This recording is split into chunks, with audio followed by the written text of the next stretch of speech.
Shrimad Bhagavatam class 295.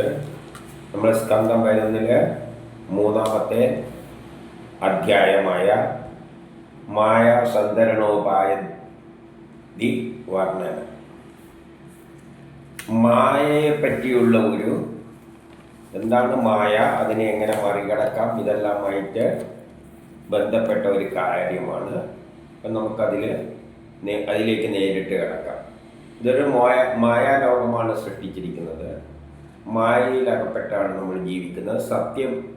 ശരിയായ സത്യം മനസ്സിലാക്കിയിട്ടല്ല. ഞാനെന്നൊരു ചിന്തയുണ്ടായിട്ട് ചെയ്യുകയാണെങ്കിലും യഥാർത്ഥത്തിൽ ഉള്ളിൽ നിന്ന് ആ ശക്തിയാണ് നമ്മളെ കൊണ്ട് ചെയ്യിപ്പിക്കുന്നത്. പക്ഷെ നമുക്കതറിയുന്നില്ല. നമ്മൾ ചിന്തിക്കുന്നതെല്ലാം ഞാനാണ് എന്നുള്ളത്. ആ ഒരു വ്യത്യാസത്തെ പറ്റിയാണ്, ആ മായയെ പറ്റിയാണ് ഇവിടെ പറയുന്നത്. ഒന്നിൽ രാജാവ് ചോദിക്കുകയാണ്, കഴിഞ്ഞതിൻ്റെ തുടർച്ച തന്നെയാണ്. അപ്പോൾ മായയുടെ മനസ്സിൽ കൂടി മഹാമോഹത്തെ ജനിപ്പിക്കുന്ന, നമ്മുടെ മനസ്സിൽ മഹാമോഹങ്ങളെല്ലാം ജനിപ്പിക്കും. മായക്കതീതനായ ശ്രീകൃഷ്ണ ഭഗവാന്റെ ആരാണത് ജനിപ്പിക്കുന്നത്?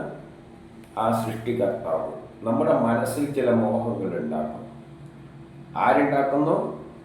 ഈ മായ ഉണ്ടാക്കുന്ന. അതേസമയം മായക്കതീതനായ ശ്രീ വിഷ്ണു ഭഗവാന്റെ മായയെ അറിയുവാൻ ആഗ്രഹിക്കുന്നു. അതിനെപ്പറ്റി പറഞ്ഞു തന്നാലും സംസാര ദുഃഖത്തിൽ ചുട്ടെരിയുന്ന എൻ്റെ പോലെയുള്ളവരുടെ മനസ്സിന് സംസാര ദുഃഖം, നമ്മളെല്ലാം ജീവിതത്തിൽ മനസ്സ് ചുട്ടെരിഞ്ഞുകൊണ്ടാണ്. ഒരു സ്മൂത്തായ ജീവിതമല്ല നമ്മുടെ ജീവിതം എന്ന് പറയുന്നത്. പല പ്രതിബന്ധങ്ങളെയും തരണം ചെയ്ത് സുഖദുഃഖങ്ങളെല്ലാമായിട്ട് മിക്സ് ചെയ്തിട്ടുള്ളതാണ്. അതിൽ അധിക സമയവും ദുഃഖം തന്നെയാണ്. അപ്പം ചുട്ടെരിയുന്ന എന്നെ പോലെയുള്ള മനുഷ്യന് ആ ചൂടിൽ നിന്നും ഔഷധിയെപ്പോലെ, ഒരു രോഗമുണ്ടാകുമ്പോൾ ഔഷധിയാണ് നമ്മൾക്ക് ആശ്വാസം നൽകുന്നത്. അതുപോലെ ഈ സംസാര ജീവിതത്തിൽ നിൽക്കുമ്പോൾ ദുഃഖങ്ങളും കഷ്ടപ്പാടുകളും അതിൻ്റെ പ്രയാസമുള്ള ചൂടിൽ നിന്നും ഔഷധം പോലെ ഇവിടെയത്തെ ഔഷധം എന്താണ്? ഔഷധമാകുന്ന ശ്രീഹരിയുടെ സൽക്കഥ കേട്ടിട്ട് സംതൃപ്തി ഭവിക്കുന്നില്ല. അദ്ദേഹം പറയാണ്, ഇനിയും കുറേ ആ ശ്രീഹരിയെ പറ്റി അറിയണമെന്ന് ഉണ്ട്. അപ്പം 3 അന്തരീക്ഷ പറയുകയാണ്. വേറൊരാൾ ഓരോന്നും ഓരോ ആൾക്കാർ പറയുന്നതായിട്ടാണ് കഴിഞ്ഞ അധ്യായം മുതൽ കാണുന്നത്. അപ്പോൾ ഇതിൽ അന്തരീക്ഷയാണ് പറയുന്നത്. ഈ സംശയം തീർത്തു കൊടുക്കുകയാണ് രാജാവിന്. അതാരാണ്? നിമിചക്രവർത്തിക്ക് പറഞ്ഞു കൊടുക്കുകയാണ്. ആദിപുരുഷനായ ഈശ്വരൻ, അതായത് സൃഷ്ടിക്ക് മുമ്പിൽ ആദിയിലുണ്ടായിരുന്നത് ഈശ്വരനാണ്. അതാണ് പുരുഷനും പ്രകൃതിയായിട്ട് മാറിയത്. ഒരു ശക്തിവിശേഷം, അത് പുരുഷൻ. ഈശ്വരനാണ് പുരുഷനും പ്രകൃതിയുമായിട്ട് മാറി. ഈ പ്രകൃതിയിലെല്ലാം ഉള്ളതാണ് നമ്മൾ. ഈശ്വരൻ യാതൊരു ശക്തിവിശേഷത്താൽ പഞ്ചമഹാഭൂതങ്ങളെ കൊണ്ട് സൃഷ്ടിച്ചിരിക്കുന്ന, ഈ പ്രപഞ്ചം സൃഷ്ടിച്ചിരിക്കുന്നത് കരദ്രവ വാത ഊർജം ആകാശം ഇതുകൊണ്ടാണ്. അതിനാണ് മഹാഭൂതങ്ങൾ എന്ന് പറയുന്നത്. അപ്പം ഈശ്വരൻ യാതൊരു ശക്തിവിശേഷത്താൽ പഞ്ചമഹാഭൂതങ്ങളെ കൊണ്ട് വിവിധ ശരീരങ്ങളെ സൃഷ്ടിച്ചു. മനുഷ്യരെ മാത്രമല്ല, പലതരത്തിൽ മനുഷ്യരെ തന്നെ പല ആൾക്കാരായിട്ടാണ് സൃഷ്ടിച്ചിരിക്കുന്നത്. വിവിധ ശരീരങ്ങളെ സൃഷ്ടിക്കുകയോ ആ ശക്തിവിശേഷമാണ്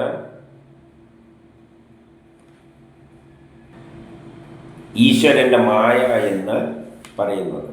അപ്പം നമ്മളെല്ലാം സൃഷ്ടിച്ച ഒരു പ്രത്യേക ശക്തിവിശേഷം. നമുക്ക് സത്യം തിരിച്ചറിയാൻ പറ്റുന്നില്ല. ഇതിൻ്റെ എല്ലാം പിന്നിൽ കിടക്കുന്ന ആ ശക്തിയാണ്. നമ്മളെ കൊണ്ടെല്ലാം ചെയ്യിക്കുന്നത് അതാണ്. പക്ഷെ അത് നമുക്ക് മനസ്സിലാകാതെ നമ്മൾ ചെയ്യുന്നു എന്ന് വെച്ച് പ്രവർത്തിക്കുകയാണ്. അതാണ് ഇവിടെ പറഞ്ഞത്. അതിനാണ് മായ എന്ന് പറയുന്നത്. 4. അന്തരാമിയായ ഈശ്വരൻ ഈ ശരീരത്തിൽ പ്രവേശിച്ച് ആ പ്രപഞ്ചം ഏതിൽ നിന്നുണ്ടായോ ആ ശക്തിക്കാണ് ഈശ്വരൻ എന്നിവിടെ പറഞ്ഞത്. ബ്രഹ്മം എന്നും പറയാം. അത് തന്നെ നമ്മളായി മാറിയിട്ട് അത് നമ്മുടെ ഉള്ളിൽ പ്രവേശിച്ചിട്ട് അന്തരാമിയായ ഈശ്വരൻ നമ്മുടെ ശരീരത്തിൽ പ്രവേശിച്ച് കർമ്മേന്ദ്രിയങ്ങളുമായി, നമുക്ക് ജ്ഞാനേന്ദ്രിയങ്ങളുണ്ട്, കർമ്മേന്ദ്രിയങ്ങളുണ്ട്. കണ്ണ്, മൂക്ക് ഇങ്ങനെയുള്ള 10 ജ്ഞാനേന്ദ്രിയങ്ങളും കർമ്മം ചെയ്യാൻ കയ്യും കാലും പോലെയുള്ള 5, രണ്ടും കൂടിയിട്ട് 5 ജ്ഞാനേന്ദ്രിയങ്ങളും 5 കർമ്മേന്ദ്രിയങ്ങളും, അങ്ങനെ 10 തരത്തിൽ വിഭജിച്ചിട്ട് കണ്ടിട്ടും കേട്ടിട്ടും ചിന്തിച്ചിട്ടും എല്ലാം നമ്മൾ പ്രവർത്തിക്കുന്നത്. വിഭജിച്ചുകൊണ്ട് ശബ്ദസ്പർശാദി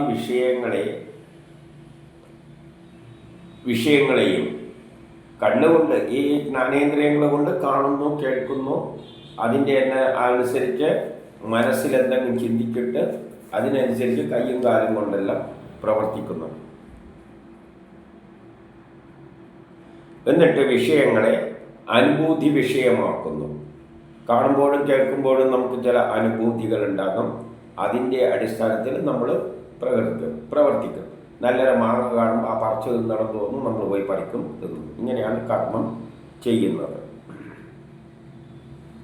ആ ജീവൻ ഇപ്പം നമ്മളിലെ ജീവൻ വെക്കുന്നുണ്ട്. നമ്മളെ സൃഷ്ടിച്ചു, ജീവൻ നൽകിയിട്ട് ആത്മാവിനെ പ്രകാശിപ്പിച്ചുകൊണ്ട്, ഈ ആത്മാവാണ് അതിനെ പ്രകാശിപ്പിക്കുന്നത്. ഇന്ദ്രിയങ്ങളെ കൊണ്ട് വിഷയങ്ങൾ അനുഭവിച്ച് നമുക്ക് ജീവൻ വെക്കുമ്പോൾ നമ്മൾ കാണുന്ന കേൾക്കുന്ന അനുസരിച്ച് നമ്മൾ ഇന്ദ്രിയങ്ങളെ കൊണ്ട് വിഷയങ്ങൾ, പലതരം വിഷയങ്ങൾ കാണുന്നത്, കേൾക്കുന്നത് അനുഭവിച്ച് ഉണ്ടാക്കപ്പെട്ട ശരീരത്തെ നമ്മൾ എന്ത് ചെയ്യാണ്? ആത്മാവെന്ന് കരുതി ആസക്തനായി ഭവിക്കുന്നു. നമ്മൾ ഈ ശരീരമാണ് ഞാൻ എന്ന ചിന്ത. യഥാർത്ഥത്തിൽ ഉള്ളിലുള്ള ആത്മാവാണ് നമ്മളെ കൊണ്ട് ചെയ്യിക്കുന്നതെങ്കിലും ഈ ശരീരങ്ങളെ കൊണ്ട്, കണ്ണിനെ കൊണ്ടും മൂക്കിനെ കൊണ്ടും എല്ലാം പ്രവർത്തിപ്പിക്കുന്നത് ഉള്ളിലുള്ള ആത്മാവാണെങ്കിലും നമ്മൾ ഈ ശരീരമാണ് ഞാനെന്ന് ചിന്തിച്ചുകൊണ്ട് നമ്മൾ ആസക്തി ഉണ്ടായിട്ട് പലതോടും മനസ്സിൽ ആഗ്രഹം തോന്നിയിട്ട് നമ്മൾ അതിനനുസരിച്ച് പ്രവർത്തിക്കുകയാണ്. ഇനി 6 ദേഹാഭിമാനിയായ ജീവൻ നമുക്ക് ഞാനെന്നൊരു അഭിമാനം ഉണ്ടാവുകയാണ്. എന്താണ് കുഴപ്പം? നമുക്കെപ്പോഴും ഞാൻ, എൻ്റേത് എന്നൊരു ചിന്ത വരുമ്പോൾ നിൻ്റേത്, അത്, ഇത് എന്ന ചിന്ത വരും. ദേഹാഭിമാനിയായ ജീവൻ കർമ്മേന്ദ്രിയങ്ങൾ കൊണ്ട് ദേഹസംബന്ധിയായ കർമ്മവാസനകളാൽ കർമ്മങ്ങൾ ചെയ്തുകൊണ്ട്, അപ്പം നമ്മളൊന്ന് കാണുക, കേൾക്കുക ചെയ്യുമ്പോഴാണ് അതിനനുസരിച്ച് നമ്മൾ മനസ്സ് പറയുക, എന്നാൽ പിന്നെ അത് ചെയ്യുക, ഇത് ചെയ്യാമെന്ന്. അപ്പോഴാണ് കർമ്മവാസനകൾ ഉണ്ടാകുന്നത്. നല്ലൊരു പൂവ് കാണുമ്പോൾ നമുക്ക് തോന്നാം, എന്നാൽ പോയി ഒന്ന് എടുത്ത് പറിച്ചു നോക്കാം. ഒരു വാസന ഉണ്ടാകുക. നമുക്ക് വാസന കൊണ്ട് ഇതല്ല, എല്ലാം വാസന. നമുക്ക് അതോട് മോഹം ജനിപ്പിക്കുന്നു. കർമ്മേന്ദ്രിയങ്ങൾ കൊണ്ട് ദേഹ സംബന്ധിയായ കർമ്മവാസനകളാൽ അപ്പോഴാണ് നമുക്ക് കർമ്മം ചെയ്യാൻ തോന്നുന്നത്. കർമ്മങ്ങൾ ചെയ്തുകൊണ്ട് സുഖദുഃഖമായി, അപ്പോഴാണ് കർമ്മം ചെയ്യുമ്പോൾ ചിലപ്പം നമുക്ക് ഫലം കിട്ടുമ്പോൾ സുഖം തോന്നും, ഫലം കിട്ടിയില്ലെങ്കിൽ ദുഃഖം തോന്നും. ഇതെല്ലാം പൂർവജന്മ കർമ്മഫലങ്ങളെ അനുഭവിച്ച് കഴിഞ്ഞ ജന്മത്തിലെ കർമ്മത്തിൻ്റെ തുടർച്ചയാണ് നമ്മൾ ഈ ജന്മത്തിൽ ചെയ്യുന്നത്. നമ്മൾ കഴിഞ്ഞ ജന്മത്തിൽ റോഡ് വെട്ടിയിട്ടുണ്ടെങ്കിൽ ഇപ്പം ജനിക്കുമ്പോൾ ഇവിടെ റോഡ് വെട്ടിയിട്ടുണ്ട്, റോഡ് ഉണ്ടായിട്ട് കാര്യമില്ല. പിന്നെന്ത് വേണം? അതിൻ്റെ മേലോട്ട് വാഹനം ഓടിക്കണം. അപ്പം നമ്മൾ വാഹനങ്ങൾ വാങ്ങിയിട്ട് ഈ ജന്മത്തിൽ ചിലപ്പോൾ നമ്മൾ ഓടിച്ചെന്ന് വരും. കഴിഞ്ഞ ജന്മത്തിൽ റോഡ് വെട്ടാനേ പറ്റിയിട്ടുണ്ടാവും, പൈസയൊന്നും തികഞ്ഞിട്ടുണ്ടാവില്ല. ഈ ജന്മത്തിലായിരിക്കും കാറ് വാങ്ങിയിട്ട് ഓടിക്കുന്നത്. അങ്ങനെയാണ് ലോകം പുരോഗമിക്കുന്നത്. തലമുറ കഴിയുമ്പോൾ പുരോഗമിച്ച് പോവുകയാണ്. ഇതാണ് പൂർവജന്മ കർമ്മഫലം എന്ന് പറയുന്നത്. നമ്മുടെ അച്ഛന്മാരെല്ലാം ചെയ്തതിൻ്റെ ഫലമാണ് നമ്മൾ അനുഭവിക്കുന്നത്. നമ്മളിന്ന് ചെയ്യുന്നതിൻ്റെ ഫലം അടുത്ത ജന്മത്തിൽ നമ്മൾ അനുഭവിക്കും. അങ്ങനെ അങ്ങനെ അനുഭവിച്ച് പോവുകയാണ്. സംസാര ചക്രത്തിൽ വട്ടം കറങ്ങുന്നു. അങ്ങനെ ജനിച്ചു മരിച്ച് നമ്മൾ ഇങ്ങനെ വട്ടം കറങ്ങുകയാണ്. ഇനി 7 അങ്ങനെ അനേകം ദുഃഖങ്ങൾക്ക് കാരണമായ അനേകം കർമ്മഫലങ്ങളുടെ യോനികളിൽ ജനിച്ച് അനേകതരം ദുഃഖങ്ങൾ അനുഭവിക്കേണ്ടി വരുന്നുണ്ട് ജീവിതത്തിൽ. എങ്ങനെ? അനേക കർമ്മഫലങ്ങളുടെ യോനികളിൽ ജനിച്ച് നമ്മൾ ഇന്ന് ചെയ്യുന്ന കർമ്മത്തിൻ്റെ ഫലം അടുത്ത ജന്മത്തിൽ അതിനനുസരിച്ച് യോനിയിലായിരിക്കും ജനിക്കുക എന്നാണ് പറയുന്നത്. ഇപ്പം നമ്മൾ മനുഷ്യനായിട്ടാണെങ്കിൽ നമ്മളെ കർമ്മഫലം ശരിയായിട്ടില്ലെങ്കിൽ നാളെ ജനിക്കുന്ന ചിലപ്പം പട്ടിയായിട്ടായിരിക്കും, അല്ലെങ്കിൽ അതിലും കുറച്ച് നല്ലതായിട്ടായിരിക്കാം. അപ്പം കാരണമായ അനേകം കർമ്മഫലങ്ങളുടെ യോനികളിൽ ജനിച്ച്, അപ്പം ഇന്ന് മനുഷ്യനായി ജനിച്ചു എന്ന് വെച്ചിട്ട് അടുത്ത ജന്മത്തിൽ മനുഷ്യ യോനിയിൽ ജനിക്കണമെന്നൊന്നുമില്ല, വേറെ ഏതിലെങ്കിലും ആകാം. മഹാപ്രളയം വരേക്കും, അങ്ങനെ ലോകം അവസാനിക്കുന്നവരേക്കും, കൃതയുഗം, ത്രേതായുഗം, ദ്വാപരയുഗം, കലിയുഗം, ഇങ്ങനെ കുറേ കഴിഞ്ഞിട്ട് മഹാപ്രളയമുണ്ട്. അപ്പം എല്ലാം കൂടി അങ്ങ് നശിക്കും. അതുവരെ ജനന മരണങ്ങൾ അനുഭവിച്ചു കൊണ്ടേ ഇരിക്കും. പ്രളയം നടന്നിട്ട് ലോകം മുഴുവൻ ഇല്ലാതാകുമ്പോൾ നമുക്ക് പിന്നെ മോശം കിട്ടും. പിന്നെ അടുത്ത സൈക്കിൾ തുടങ്ങുമ്പോഴാണ് ജനിക്കുന്നത്. ഇതിൻ്റെ 8 പറയുകയാണ്, പ്രളയകാലം വരുമ്പോൾ ആദിയും അവസാനവും ഇല്ലാത്ത കാലശക്തി. കാലത്തിന് ആദിയും അവസാനമൊന്നുമില്ല. കാലം എപ്പോഴും ഉണ്ട്, അത് മാത്രമേ ശാശ്വതമായിട്ടുള്ളൂ. അതിന് ആദ്യം അന്ത്യമൊന്നുമില്ല, ഇങ്ങനെ ഉണ്ടാവും. അതിലിടക്ക് കാലത്തിനനുസരിച്ച് ഭൂമി ഉണ്ടാകുകയും ഇല്ലാതായി, ലോകമുണ്ടാവുകയും ഇല്ലാതാവുകയും ചെയ്യും. സ്ഥൂല സൂക്ഷ്മത്താൽ ഉള്ള പ്രപഞ്ചത്തെ മൂലപ്രകൃതിയിലേക്ക് വലിച്ചെടുക്കുന്നു. അതിനെ ഇങ്ങ് മൂലപ്രകൃതിയിലേക്ക് വലിച്ചെടുക്കും. എങ്ങനെയെന്നാൽ, ഒരു ചേനയിൽ നിന്ന് വലിയൊരു തണ്ട് വന്ന് ഇല ഇങ്ങനെ വിസ്തരിച്ച് കുടമാരി കിടക്കും. ഉണങ്ങേണ്ട സമയത്ത് ഉരുകി ഉരുകി ഉരുകി ചുരുക്കി ഇല്ലാതെയാകും. അതുപോലെ ഏതോ ഒന്നിൽ നിന്ന്, ബ്രഹ്മത്തിൽ നിന്ന് ഈ പ്രപഞ്ചം ഇങ്ങനെ ഉണ്ടായി വരും. ഒരു കാലം തിരിച്ച് അങ്ങോട്ടേക്ക് തന്നെ പോകും. കുമള ഉണ്ടാകുന്നു, പൊട്ടുന്നു, പിന്നെ ഉണ്ടാകുന്നു, പൊട്ടുന്നു. ആകാശത്തിൽ നക്ഷത്രങ്ങളെല്ലാം ഒരു കാലത്ത് കട്ടി എരിഞ്ഞിട്ട് ബ്ലാക്ക് ഹോളായി മാറും. കുറേ കാലം കഴിയുമ്പോൾ ആ ബ്ലാക്ക് ഹോൾ തിരിച്ച് ഇതേമാതിരി തന്നെയുള്ള പ്രപഞ്ചമായിട്ട് മാറും. ഒരു കാലത്ത് ഈ സൗരയൂഥ സിസ്റ്റം, ഭൂമിയെല്ലാം കത്തി എരിഞ്ഞിട്ടൊരു ബ്ലാക്ക് ഹോളാവും. കുറേ കാലം കഴിയുമ്പോൾ തിരിച്ച് അതേപോലെ വരും. അതാണ് മൂലപ്രകൃതിയിൽ വലിച്ചെടുക്കുന്നു. അപ്പോൾ ഭൂമിയിൽ ദുസ്സഹവും 1000 ആണ്ടുകാലം നിലകൊള്ളുന്നതുമായ മഴക്കെടുതി അനുഭവിക്കുന്നു. അങ്ങനെ പ്രളയം നടക്കുന്നതിന് മുന്നോടിൽ ലോകം മുഴുവൻ വലിച്ചെടുക്കുന്നതിനെക്കാട്ടി മുമ്പിൽ 100 വർഷത്തോളം ഭയങ്കരമായി നിർത്താതെ മഴ പെയ്യുമെന്നാണ് പറയുന്നത്. ഭയങ്കര അതിവർഷം ഉണ്ടാവും. അതേ സമയത്ത് തന്നെ കുറേ കാലം കൊടും ചൂടുമുണ്ടാകും. 3 ലോകങ്ങളെയും എരിക്കും. കുറേ മഴ പെയ്യും, പിന്നെ ഭയങ്കര ചൂടായിരിക്കും, സഹിക്കാൻ പറ്റാത്ത തരത്തിൽ. അപ്പം 3 ലോകങ്ങളും, പ്രപഞ്ചം മുഴുവൻ ഈ 49 മരുത്തുക്കളും ചുട്ടുപഴുക്കും, എരിക്കുകയും ചെയ്യുന്നു. 10 ആദിശേഷന്റെ മുഖത്തിൽ നിന്നും, ആദിശേഷൻ എന്ന് പറഞ്ഞാൽ സർപ്പം എന്നാൽ ഊർജം. ഭൂമിയുടെ മധ്യത്തിൽ നിന്ന് ഊർജം ഇങ്ങനെ പുറത്തേക്ക് വരാൻ തുടങ്ങും. ഉണ്ടാകുന്ന അഗ്നി മേൽപോട്ട് കാറ്റിനാൽ ഉയർന്ന്, ഇപ്പം ഭൂമിയുടെ അകത്തെല്ലാം കത്തിയെരിയുന്നുണ്ട്, ഇപ്പോഴും കത്തിയെരിഞ്ഞുകൊണ്ടിരിക്കുകയാണ്. അതിൽ നിന്ന് തീ പുറത്തേക്ക് പ്രവഹിക്കും. അത് കാറ്റടിച്ചിട്ട് ലോകം മുഴുവൻ എത്തിക്കും. എല്ലാ ഗോളങ്ങളിൽ നിന്നും ഉയർന്ന് ആടി ഉലഞ്ഞ പാതാളത്തിലാണ് ആദ്യ ഈ പ്രശ്നങ്ങളെല്ലാം ഉണ്ടാവുക. ഭൂമിക്ക് അടിയിൽ മുഴുവൻ കത്തിയിരിക്കുന്ന അഗ്നിയാണ്.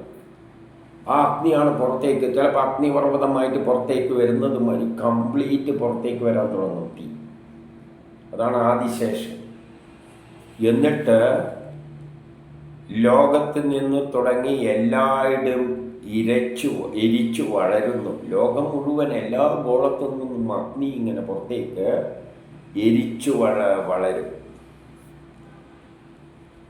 അപ്പോഴാണ് ആനയുടെ തുമ്പിക്കൈ കണക്കെ വർഷധാര പ്രളയത്തെ ഉണ്ടാക്കുവാനായി ഇടതടവില്ലാതെ പെയ്യും. അപ്പോൾ ആനയുടെ തുമ്പിക്കൈ മാതിരിയുള്ള മഴത്തുള്ളികൾ, ശക്തിയായ മഴ ഇങ്ങനെ ചുട്ട് വെന്തെരിയുന്ന ഭൂമിയിൽ മഴ വീഴുമ്പോൾ എന്താണ് പറ്റുക?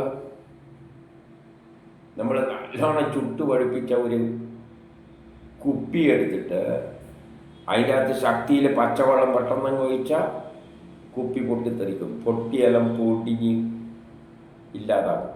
ചുട്ടുപഴുത്തേമേൽ ഒരു വെള്ളം ഒഴിച്ചു കഴിഞ്ഞാൽ അതുപോലെ ഭൂമി ചുട്ടെരിഞ്ഞ് കിടക്കുമ്പോൾ ഈ മഴ വീഴുമ്പോൾ ഇതെല്ലാം പൊടിഞ്ഞു പോകും, ഭൂമി മുഴുവൻ. വർഷധാര പ്രളയത്തെ ഉണ്ടാക്കുവാനായി ഇടതടവില്ലാതെ പെയ്യും. ബ്രഹ്മാണ്ടമാകെ വെള്ളത്തിൽ ലയിച്ചു ചേരും. അപ്പോൾ ഈ ബ്രഹ്മാണ്ടം മുഴുവൻ വെള്ളത്തിൽ ലയിക്കും. അതിൽ ഭൂമി അലിയാൻ തുടങ്ങും. അപ്പോൾ ഹിരണ്യഗർഭനായ സമഷ്ടി ജീവൻ ബ്രഹ്മാണ്ടമെന്ന സമൂഹ ശരീരത്തെ വെടിഞ്ഞ് വിറകല്ലാത്തതായി തീർന്ന അഗ്നി പോലെ സൂക്ഷ്മമായ കാരണത്തെ, ബ്രഹ്മത്തെ ബ്രഹ്മത്തിലേക്ക് എത്തിച്ചേരുന്നു. അങ്ങനെ ആവുമ്പോൾ ഈ ഭൂമിയിൻ്റെ ജീവൻ തന്നെ അങ്ങ് ഇല്ലാതാകും. ആ ജീവനില്ലാமல் നമ്മളെ ജീവൻ പോയാൽ എന്താണോ സംഭവിക്കുന്നത്, അതുപോലെ എല്ലാം അലിഞ്ഞ് ബ്രഹ്മത്തിൽ പോയി ലയിക്കും. പിന്നെ ശൂന്യം. അങ്ങനെയാണ് ബ്ലാക്ക് ഹോളും ആകാശത്തിൽ നമ്മൾ കാണുന്നത്. അത് പാർഷ്യലായിട്ടുള്ള പ്രളയം. ഇത് പ്രപഞ്ചം മുഴുവനും ഇല്ലാതാകുന്ന പ്രളയമാണ്, മഹാപ്രളയം. ഭൂമിയുടെ ഗന്ധസ്വരൂപത്തെ, ഭൂമിയുടെ പ്രത്യേകത എന്താണെന്ന് വെച്ചാൽ ഗന്ധമുണ്ട്. വായു വലിച്ചെടുക്കുമ്പോൾ അത് ജലമായി തീരും. അപ്പോൾ ആദ്യം നമ്മൾ ഈ കാണുന്നതെല്ലാം കരവസ്തുക്കളാണ്. ഈ കരവസ്തുക്കൾ ഇങ്ങനെ ചൂടും ഇതെല്ലാം ആകുമ്പോൾ വായു ഇതിൻ്റെ ഗന്ധസ്വരൂപത്തെ വലിച്ചെടുക്കുമ്പോൾ ഒരു ഖരമായ സാധനം ആദ്യം എന്തായിട്ടാണ് മാറുക? ജലമായി തീരും. നമ്മൾ ശർക്കര അരിയിക്കാൻ വെള്ളത്തിൽ ശർക്കര ഇട്ട് ചൂടാക്കുമ്പം ആ കരം മുഴുവൻ എല്ലാം അല്ലെങ്കിൽ ഒരു വെണ്ണയെടുത്തിട്ട് വെണ്ണക്കരം ചൂടുള്ള ചട്ടിയിൽ വെച്ച് കഴിഞ്ഞാൽ അത് ദ്രവരൂപത്തിലായിട്ട് തീരും. അതുപോലെ ഭൂമിയുടെ ഗന്ധസ്വരൂപത്തെ വായു വലിച്ചെടുക്കുമ്പോൾ അത് ജലമായി തീരും. ആ ജലത്തിലെ രസത്തെ വലിച്ചെടുക്കുമ്പോൾ ജലം തേജസ്സായി മാറും. ആ ജലത്തിൽ നിന്ന് വലിച്ചെടുക്കുമ്പോൾ അത് തേജസ്സായിട്ട് മാറും. തേജസ് എന്ന് പറഞ്ഞാൽ ആ ജലം നമ്മൾ വെള്ളത്തിൽ നല്ല കത്തുന്ന വൃത്തിയിൽ ഇട്ട് നോക്കിയേ, തേജസ്സായിട്ട് പിന്നെ ഊർജമായിട്ട് അതെല്ലാം ഇല്ലാതായിട്ട് ഊർജമായിട്ട് മാറും. 14 അപ്പോഴുണ്ടാകുന്ന ഗാഢാന്തരത്തിൽ ദ്രവഗുണം ആകർഷിക്കപ്പെട്ട ജ്യോതിസ് വായുവിൽ ലയിക്കുന്നു. പിന്നെ അത് വായുവായിട്ടാണ് മാറുക. നമ്മൾ വെണ്ണയെടുത്ത് ചൂടാക്കിയാൽ ദ്രവമാകും. ദ്രവത്തെ പിന്നെയും അങ്ങ് ചൂടാക്കി കഴിഞ്ഞാൽ അതതിൻ്റെ രൂപമെല്ലാം നഷ്ടപ്പെട്ടിട്ട് അതിൻ്റെ രസസ്വഭാവമെല്ലാം നഷ്ടപ്പെട്ടിട്ട് വായു രൂപത്തിലാകും. അപ്പോൾ സ്പർശഗുണം ആണുള്ളത്, വായു ആകും. പിന്നെയും വായു മാറ്റപ്പെടുമ്പോൾ എന്ത് പറ്റും? അത് ആകാശത്തിൽ ലയിക്കും. ആകാശത്തിൽ പിന്നെ രൂപമില്ല. വായുവിനെ നമുക്ക് സ്പർശിക്കാം. അപ്പോൾ ഊർജരൂപമാണ്. കാലാവസ്ഥ രൂപമായ ഈശ്വരനാൽ ആകർഷിക്കപ്പെട്ട ശബ്ദഗുണം തോടുകൂടി ആകാശം. ആകാശം എന്നത് ശബ്ദഗുണമാണ്. ശബ്ദം എന്ന് പറയുമ്പോൾ ഊർജമാണ്, എനർജിയാണ്. ശബ്ദോർജം എനർജി ആയിട്ടാണ് മാറുന്നത്. അപ്പം വെണ്ണക്കരം ഉരുകുമ്പോൾ ദ്രവം ആദ്യം ഉരുകിയാണ് ചെയ്യുക, പിന്നെയാകുമ്പോൾ വായുവാവും, പിന്നെ അത് പോകുമ്പോഴാണ് ഊർജമായിട്ട് ദ്രവ്യം എന്താകും, ഊർജമായിട്ട് മാറും. അപ്പം ആകാശം എന്നത് ഊർജരൂപമാണ്. പിന്നെ അത് അഹങ്കാരത്തിൽ ലയിക്കുന്നു. അഹങ്കാരം എന്നത് ഞാൻ എന്ന ഭാവം ഉണ്ടാകുന്നു. സൃഷ്ടി തുടക്കം അഹങ്കാരത്തിൽ നിന്നാണ് തുടങ്ങിയത്. സൃഷ്ടിക്കണമെന്ന് തോന്നുന്നു. അങ്ങനെയുള്ള സൃഷ്ടിക്കുന്ന തോന്നലിലുള്ള സമയത്താണ് ആദ്യം പ്രപഞ്ചത്തിൽ ബ്രഹ്മമേ ഉണ്ടായിരുന്നുള്ളൂ. ബ്രഹ്മത്തിൽ ഞാനെന്നൊരു അഹങ്കാരം ഉണ്ടായി. അതാണ് വിഷ്ണുവായിട്ട് ചിത്രീകരിക്കാം. വിഷ്ണുവിന് തോന്നുന്നു ഒരു പ്രപഞ്ചം ഉണ്ടാക്കണമെന്ന്. അതിലൂടെയാണ് പിന്നെ എനർജി ഉണ്ടാകുന്നു, കണങ്ങൾ ഉണ്ടാകുന്നു, വായു ഉണ്ടാകുന്നു, ജലമുണ്ടാകുന്നു, കരമുണ്ടാകുന്നു, എങ്ങനെയെല്ലാം പോകുന്നു. ഇത് നേരെ തിരിച്ചു പറയുകയാണ്. അപ്പോൾ അവസാനം എവിടത്തേക്കെത്തും? അഹങ്കാരത്തിലെത്തും. അപ്പോൾ ഇന്ദ്രിയവും മനസ്സുമെല്ലാം അഹങ്കാരത്തിൽ ചേരുന്നു. അപ്പോൾ അതിൻ്റെ മുന്നിൽ ഇന്ദ്രിയങ്ങളും മനസ്സും എല്ലാം പിന്നെ പോയിട്ട് അഹങ്കാരം മാത്രമേ ഉണ്ടാവുകയുള്ളൂ. ആദ്യം ഞാനെന്ന അഹങ്കാരം ഉണ്ടാകുന്നു, അതിന് ശേഷമാണ് മനസ്സ്, ബുദ്ധി ഇതെല്ലാം വർക്ക് ചെയ്യുന്നത്. അങ്ങനെയാണ് പോകുന്നത്. അപ്പം തിരിച്ചു വരുമ്പം മനസ്സും ബുദ്ധിയെല്ലാം അഹങ്കാരത്തിലേക്കും. അഹങ്കാരം പിന്നെ മഹാതത്വത്തിലേക്ക്. എന്താണ് മഹാതത്വം? എന്തും സൃഷ്ടിക്കുന്നത് സയൻസിൻ്റെ അടിസ്ഥാനത്തിലാണ്. അപ്പോൾ സയൻസിലേക്ക് എത്തിച്ചേരും. നമ്മൾ എന്ത് സൃഷ്ടിക്കുന്നതിനെക്കാട്ടി മുമ്പിൽ സയൻസ് വേണം. സയൻസ് പാചകക്രമം എന്തെങ്കിലും വേണം. അതിലൂടെയാണ് സൃഷ്ടി നടത്തുന്നത്. അപ്പം തിരിച്ചു പോകുമ്പോൾ സയൻസിലേക്കാണ് എത്തിച്ചേരുക. 16 ഇങ്ങനെ മഹാതത്വത്തിനു കൂടി കാരണമായ സയൻസ് എന്തെല്ലാണ്? രജോ സത്വ തമോ ഗുണങ്ങളാണ് സയൻസ്. ഗുണങ്ങളുടെ പ്രതീകമായ ചുവപ്പ്, വെളുപ്പ്, കറുപ്പ് എന്നിവയെല്ലാം ഈശ്വരൻ്റെ മായ, പ്രകൃതി, പ്രധാനം എന്നിവയെല്ലാം വിസ്തരിച്ചു ഇനി ഞാൻ പറഞ്ഞു തന്നു. ഇങ്ങനെ സയൻസിൽ പെടുന്നതാണ് രജോ തമോ സത്വ രജോ തമോ ഗുണങ്ങൾ. അതായത് ന്യൂട്ടൻ്റെ first law, second law, third law. അതിലൂടെയാണ് ചുവപ്പ്, വെളുപ്പ് എന്നീ ഊർജമായിട്ട് മാറി. ഇങ്ങനെ പ്രപഞ്ചം ഉണ്ടായ കാര്യങ്ങളെല്ലാം ഞാൻ വിസ്തരിച്ച് പറഞ്ഞു കഴിഞ്ഞു. ഇനി എന്താണ് അറിയേണ്ടതെന്ന് പറയുകയാണ്. ഇപ്പം രാജാവ് പറയുകയാണ് 17 മനോനിയന്ത്രണമില്ലാത്തവർക്ക് ഈശ്വരമായയെ സ്ഥൂല ശരീരത്തിൽ ഞാൻ എന്ന തോന്നൽ ഉള്ളവർ എപ്രകാരമാണോ ഏതുപായത്താലാണ് അനായാസന തരണം ചെയ്യുവാൻ ഉള്ള വഴി ഉപദേശിച്ചു തരിക.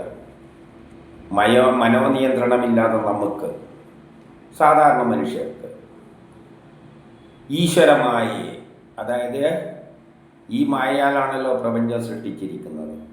സ്ഥൂല ശരീരത്തിൽ, അവരുടെ ശരീരത്തിൽ ഞാനെന്ന തോന്നൽ ഉള്ളവർ, സാധാരണ ജനങ്ങളിലെല്ലാം ഞാനെന്ന തോന്നലുണ്ട്.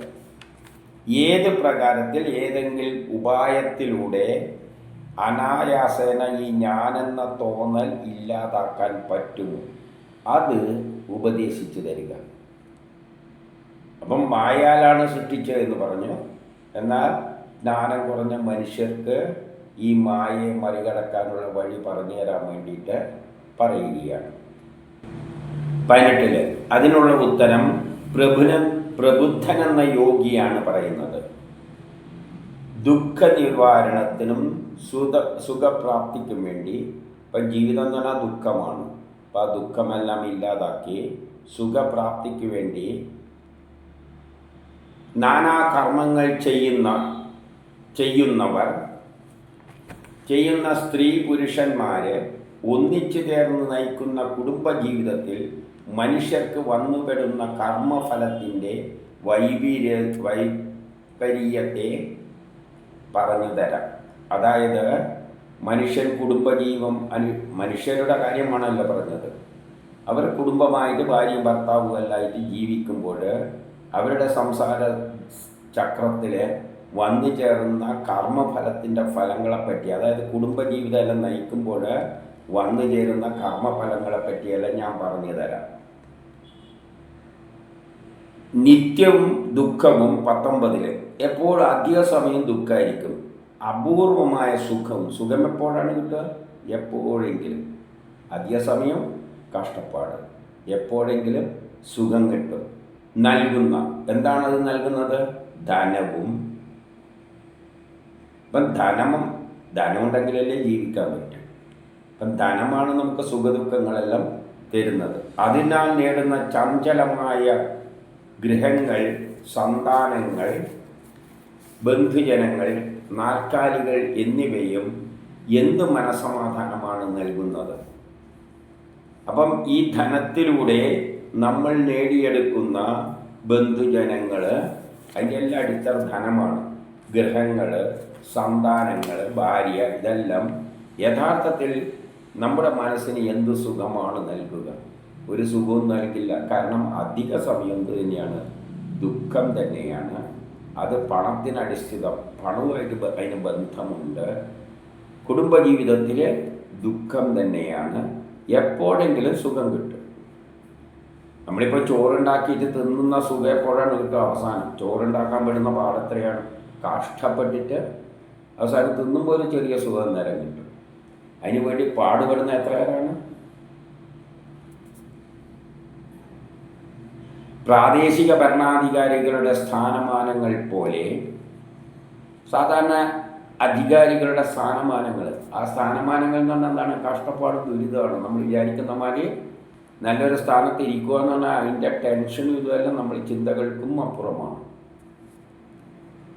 സമമായോ ആധിക്യം കൊണ്ടോ നാശം എന്നീ അവസ്ഥകളോടുകൂടിയ പുണ്യപാപ കർമ്മങ്ങളാൽ ഉണ്ടാക്കപ്പെട്ട പരലോകത്തെയും നാശമുള്ളതായിട്ട് അറിയേണ്ടതാണ്. ഏതെങ്കിലും ഒരു പ്രാദേശിക ഭരണാധികാരിയെ പോലെ ആ സ്ഥാനത്തിരിക്കുമ്പോൾ അവരുടെ കർമ്മം ചിലപ്പോൾ സമമായിരിക്കും. ശാന്തമായ കർമ്മം ഉണ്ടാകാം, ചിലപ്പോൾ അയാൾ ആത്മാർത്ഥമായിട്ട് തലകുത്തി നിന്നെന്തല്ലോ ചെയ്യും, ചിലപ്പോൾ അയാൾക്ക് അധപ്പതനവും സംഭവിക്കും. ഈ അവസ്ഥകളുണ്ട്. അപ്പം അവസ്ഥ എന്തായിരിക്കും? ഒരു ഭരണാധികാരിയുടെ നമ്മളുടെ അവസ്ഥ എന്താണ്? ചില സമയത്ത് ആ കൊള്ളാം ഇങ്ങനെ അങ്ങ് പോയാൽ, ചില സമയത്ത് നമ്മൾ അധ്വാനിച്ചിട്ട് എന്തെല്ലോ നേടാൻ വേണ്ടി പാടുപെടും, ചിലപ്പോൾ നേരെ മൂക്കുത്തിയിട്ട് താഴെയും വരാം. ഇതിൻ്റെ ഫലം എന്താണ്? പുണ്യകർമ്മങ്ങളുടെ ഇങ്ങനെ പാപപുണ്യ കർമ്മങ്ങളുടെ ഫലമായിട്ട് ഉണ്ടാക്കപ്പെടുന്ന പരലോകമായാൽ പോലും ഈ ലോകത്തിലല്ല, ഇവിടെ നിന്ന് മരിച്ചു കഴിഞ്ഞാലും നാശമുള്ളതായിട്ട് തന്നെ കാണണം. കാരണം പരലോകത്ത് പോയാലും പിന്നെയും തിരിച്ചു വരണ്ടേ? നമ്മൾ ഈ ജന്മത്തിൽ കുറേ നടകിച്ച് പിന്നെ പരലോകത്ത് പോയ അതൊരു ചെറിയ സമയത്തുള്ള സമയമാണ് പരലോകം. പിന്നെ ആദ്യമേ അടുത്ത ജോലി ചെയ്യാൻ തിരിച്ചു വരണം. അപ്പം എല്ലാം നാശമുള്ളതാണെന്ന്, പരലോകത്തിൽ സുഖമാണെന്ന് വിചാരിച്ചു കഴിഞ്ഞാൽ അത് നാശമുള്ളതാണ്. അടുത്ത സമയം പറയും നീ പോയിട്ട് ആദ്യം ജനിച്ചിട്ട് ജോലി ചെയ്യും. അതിനാൽ ശ്രേയസ്സിനെ ആഗ്രഹിക്കുന്നവർ വേദത്തിലും പരബ്രഹ്മത്തിലും ജ്ഞാനം നേടിയ ഗുരുവിനെ സമീപിക്കണം. അപ്പോൾ ശ്രേയസ്സിനെ ആരെങ്കിലും മനസ്സമാധാനത്തോടു കൂടി നല്ലൊരു ജീവിതം ആഗ്രഹിക്കുന്നുണ്ടെങ്കിൽ വേദത്തിൽ അവിശ്വസിക്കുക. വേദത്തിലും പരബ്രഹ്മത്തിലും ഈ ഈശ്വരനാണ് ഇതിൻ്റെ എല്ലാം പിന്നിലുള്ളത് എന്ന് മനസ്സിലാക്കിയ ഒരു ഗുരുവിനെ ആദ്യം സമീപിക്കണം. അങ്ങനെയുള്ള ഒരു ഗുരുവിനെ കണ്ടെത്താൻ വലിയ വേദം അറിയുന്ന ഗുരു എവിടെയാവുക? അങ്ങനെ ഒരു ഗുരുവിനെ ലഭിക്കുകയാണെങ്കിൽ അദ്ദേഹത്തെ ആത്മാവായും ദൈവമായും സങ്കല്പിച്ചുകൊണ്ട് അവനാണ് ഈശ്വരൻ എന്ന് സങ്കല്പിച്ചുകൊണ്ട് വേറെ ഈശ്വരനൊന്നും വന്ന് സഹായിക്കാനൊന്നുമില്ല. എന്തെങ്കിലും നമുക്ക് നേരായ വഴി കാണിച്ചെങ്കിൽ ഏതിലേക്ക് പോകാൻ? ബ്രഹ്മസാക്ഷാത്കാരത്തിന്. ഉടുതുണിയെല്ലാം അടിച്ചിട്ട് കുടുംബത്തെല്ലാം ഉപേക്ഷിച്ചിട്ട് പോകേണ്ട മനസ്ഥിതി ഉണ്ടാക്കിയെടുക്കുന്ന കഴിവുള്ള ഗുരുവിൻ്റെ അടുത്ത് പോകണം. എന്നിട്ട് ദൈവമായി സങ്കല്പിച്ച് നിഷ്കപടമായ സ്നേഹത്തോടെ ഭക്തർക്ക് ആത്മാവിനെ തന്നെ ദാനം ചെയ്യുന്ന ശ്രീഹരിയെ പറ്റിയുള്ള ഭാഗവത ധർമ്മത്തെ ശരിക്കും അഭ്യസിക്കണം. ആ ഗുരു അപ്പം ഭാഗവത ധർമ്മത്തെ ഭക്തർക്ക് ആത്മാവിനെ തന്നെ നൽകുന്ന ശ്രീഹരിയെ പറ്റിയുള്ള ശ്രീഹരിയിൽ എത്തിച്ചേരാനുള്ള ഭാഗവത ധർമ്മം അഭ്യസിക്കണം. അതായത് ആ ശ്രീഹരിയിൽ എത്തിച്ചേർന്ന് മനസ്സിലാക്കി കഴിഞ്ഞാൽ, ആ ഇഷ്ടപ്പെട്ട് കഴിഞ്ഞാൽ, ഭക്തി ഉണ്ടായാൽ ശ്രീഹരി നമുക്ക് അദ്ദേഹത്തിൻ്റെ ആത്മാവ് പോലും തരും. അതായത് നമ്മുടെ ആത്മാവ് ശ്രീഹരിയായിട്ട് മാറും, നമ്മൾ തന്നെ ദൈവമായിട്ട് മാറും. ദൈവം എന്ന് പറഞ്ഞാൽ അതിൻ്റെ ഒരു ഗുണവുമില്ലാത്ത സാധനമാണ്. രൂപമില്ല, ഭാവമില്ല, ഗുണവുമില്ല. ആ അവസ്ഥയിലേക്ക് നമ്മൾ എത്തിച്ചേരും. അതിനുള്ള വഴി ഭാഗവതത്തിലുണ്ട്. ഭാഗവതം പറയുന്ന അത് ഇത് തന്നെ, ഇപ്പോൾ ഇവിടെ അത് തന്നെയാണ് പറഞ്ഞിരിക്കുന്നത്. അത് നല്ല ഗുരു ശരിക്ക് പറഞ്ഞു തരും. അപ്പോൾ എന്താ വേണ്ടതെന്ന്, അതിനായി ഒന്നാമതായി ദേഹാദികളിൽ അനാസക്തി ഉണ്ടാക്കണം. ആഗ്രഹങ്ങൾ വെടിയുക. ദേഹാദികളിൽ, ശരീരത്തിൽ പോലുമുള്ള ആഗ്രഹം വെടിയുക. അതുകൊണ്ടാണ് പറഞ്ഞത് കുളിക്കുകയും വേണ്ട, ഒതിയും വേണ്ട, ഉടുപ്പെല്ലാം എടുത്ത് ദൂരെ കളഞ്ഞിട്ട് സ്വന്തം ശരീരം ഉപേക്ഷിച്ചാൽ പിന്നെ ഭാര്യയും മക്കളെ ആവശ്യമൊന്നുമില്ലല്ലോ. ഇതാണ് ഗുരു പറഞ്ഞു തരുന്നത്. ഒന്നാമതായി ദേഹാദികളിൽ അനാസക്തിയെയും സജ്ജന സമ്പർക്കത്തിലൂടെ ഇത്തരത്തിൽ ഭക്തിമാർഗത്തിൽ സഞ്ചരിക്കുന്ന ആളുടെ കൂടെ കൂട്ടം കൂടുക, ഇത് പരിശീലിക്കുക. വിരക്തി വന്ന് ജീവിതത്തിൽ ഒരു താല്പര്യമില്ലാതെ ഈ ജീവിതത്തിൽ ഈ ശരീരത്തിൽ തന്നെ താല്പര്യം നശിച്ചിട്ടുള്ള ആൾക്കാരുടെ കൂടെ കൂടി നടക്കുക. ആദ്യകാലങ്ങളിൽ എന്ത് വേണം? സ്നേഹം, വിനയം എന്നിവ പരിശീലിക്കണം. നല്ല സ്വഭാവങ്ങൾ ആദ്യം ഉണ്ടാക്കിയെടുക്കുക. കാണുന്നവയോടെല്ലാം സ്നേഹവും വിനയവും എല്ലാം തോന്നണം. വിനയം തോന്നണം. എന്തിനെ കണ്ടാലും സ്നേഹവും വിനയം തോന്നണം. കാരണം എല്ലാം എന്താണ്? ബ്രഹ്മമായിട്ട് കാണണം. പിന്നെ മെല്ലനെ ബാഹ്യവും ആന്തരികമായ ശുചിത്വം. കുളിക്കുകയെല്ലാം വേണം. ആദ്യകാലത്ത് കുളിക്കുകയെല്ലാം വേണം.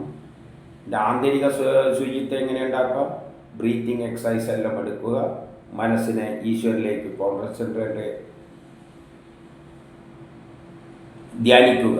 ഈശ്വരനെ തന്നെ ധ്യാനിച്ചുകൊണ്ടിരിക്കുമ്പോൾ മനസ്സ് ശുദ്ധമാവും. ബാക്കിയുള്ള ചിന്തയെല്ലാം കളയുക. സ്വധർമ്മം അനുഷ്ഠിക്കുക. നമുക്കെന്തെങ്കിലും ചെയ്യാനുണ്ടെങ്കിൽ അത് ചെയ്തു കൊടുക്കുക. നമ്മൾ ആദ്യകാലത്തിൽ നമുക്കെന്തെങ്കിലും കുറച്ച് കാര്യങ്ങളെല്ലാം ചെയ്തു തീർക്കാനുണ്ടാവും, അതെല്ലാം ചെയ്തു കൊടുക്കുക. സഹനശക്തി, എന്ത് കഷ്ടപ്പെട്ടാലും സഹിക്കുക. വാക്ക് നിയന്ത്രണം, ഒന്നും അനാവശ്യമായിട്ട് ഒന്നും പറയാൻ പോകണ്ട. വേദങ്ങൾ പഠിക്കുക, മനസ്സിനെ നിയന്ത്രിക്കുക, ഇപ്പോൾ പരിശീലിക്കണം. ഇതെല്ലാം ആദ്യം ചെയ്യേണ്ടത്.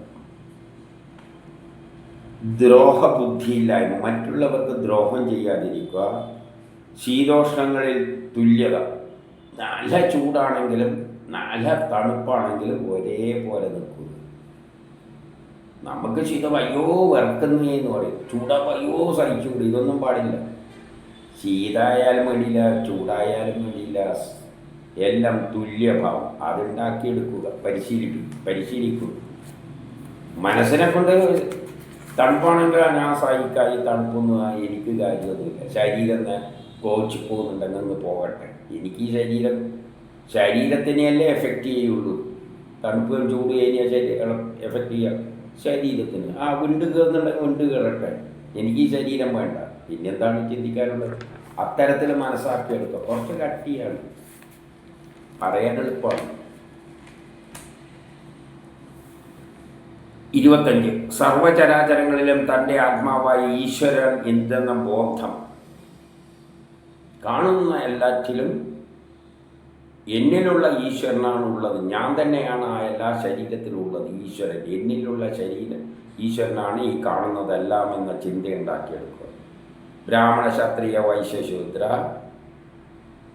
ഹിന്ദു, മുസ്ലിം, ക്രിസ്ത്യാനി, ഇതെല്ലാം പട്ടി, പൂച്ച, ഇതെല്ലാം ആർത്തമുള്ള സ്ത്രീയായാലും ആർത്തമില്ലാത്ത സ്ത്രീയായാലും എല്ലാം ഈശ്വരനാണെന്ന് ചിന്തിക്കുക. ഇതാണ് സനാതനധർമ്മം. ഏകാന്തവാസം, എവിടെയെങ്കിലും ഒറ്റക്ക് പോയിരിക്കുക. അതിനാണ് വീട് വിട്ടിറങ്ങാൻ പറയുന്നത്. ഗൃഹാദികളിൽ അഭിമാനമില്ല. ഞാൻ ഇന്ന തറവാട്ടുകാരനാണ്, ഇതൊന്നും പാടില്ല. ഞാൻ മറ്റേ ജാതിയാണ്, അല്ലെങ്കിൽ ഞാൻ ഇന്ന കുടുംബത്തിൽ ജനിച്ചവനാണ്, അല്ലെങ്കിൽ ഞാൻ ഇന്ന പോസ്റ്റിലിരിക്കുകയാണ്, ഇതൊന്നും ഗൃഹാദികളിലൊന്നും ഒരു അഭിമാനമില്ല. വൽക്കലം ധരിക്കുക, പറ്റുമെങ്കിൽ വൽക്കലം ധരിച്ചാൽ മതി. യാദൃച്ഛികമായിട്ട് കിട്ടുന്ന അന്നം വസ്ത്രങ്ങളിൽ മനസംതൃപ്തി പാലിക്കുക. വിശക്കുമ്പോൾ നടന്നു പോകുമ്പോൾ ചിലപ്പോൾ അവിടെ വല്ല കാക്ക കുത്തിയ മാങ്ങയെല്ലാം ഉണ്ടാവും, അതെടുത്ത് തിന്നാൽ മതി. കാക്കയും ബ്രഹ്മം തന്നെയാണ്. വസ്ത്രം അവിടെ ചീന വസ്ത്രം, ആരെങ്കിലും കളഞ്ഞ വസ്ത്രം ഉണ്ടാവും, ചുറ്റാനുള്ള ഭാഗം ഉണ്ടെങ്കിൽ അത് മതി. അല്ലെങ്കിൽ ചെറിയൊരു പീസാണ് കിട്ടിയതെന്ന് വെച്ചാൽ അതെടുക്കുക. കുറച്ചങ്ങോട്ട് പോകുമ്പോൾ വേറൊരു പീസ് കിട്ടും, സൂചി എടുത്തിട്ട് തുന്നിക്കൂട്ടിയിട്ട് അത് ധരിച്ചോളുക. അതിൽ സംതൃപ്തി ഉണ്ടാക്കുക. ഇതെല്ലാം ഉപനിഷത്ത് പറഞ്ഞ വാക്കുകളാണല്ല, എൻ്റെ ഇഷ്ടത്തിൽ പറയുന്നതല്ല. സന്യാസിക്കെന്തിനാണ് ദുഃഖം, സങ്കടം? കാരണം ഇഷ്ടംമാതിരി തുണികൾ റോട്ടിൽ കിട്ടും, അതെടുത്തിട്ട് തുന്നിച്ചേർത്ത് ഉപയോഗിക്കാവുന്നതേ ഉള്ളൂ. കിടക്കാൻ ഇഷ്ടംമാതിരി സ്ഥലമുണ്ട്, എവിടെയും പോയി കിടക്കാം. വെള്ളം ഇഷ്ടംമാതിരിയുണ്ട്. തിന്നാനാണെങ്കിൽ ആരോടെങ്കിലും കൈ കെട്ടി കഴിഞ്ഞാൽ അല്പം വയറ് ജീവിക്കാൻ വേണ്ടി ഒന്നല്ലേ, ആരോട് ചോദിച്ചാലും തരും. മനസ്സ്, വാക്ക്, കർമ്മം ഇവ നിയന്ത്രിക്കുക.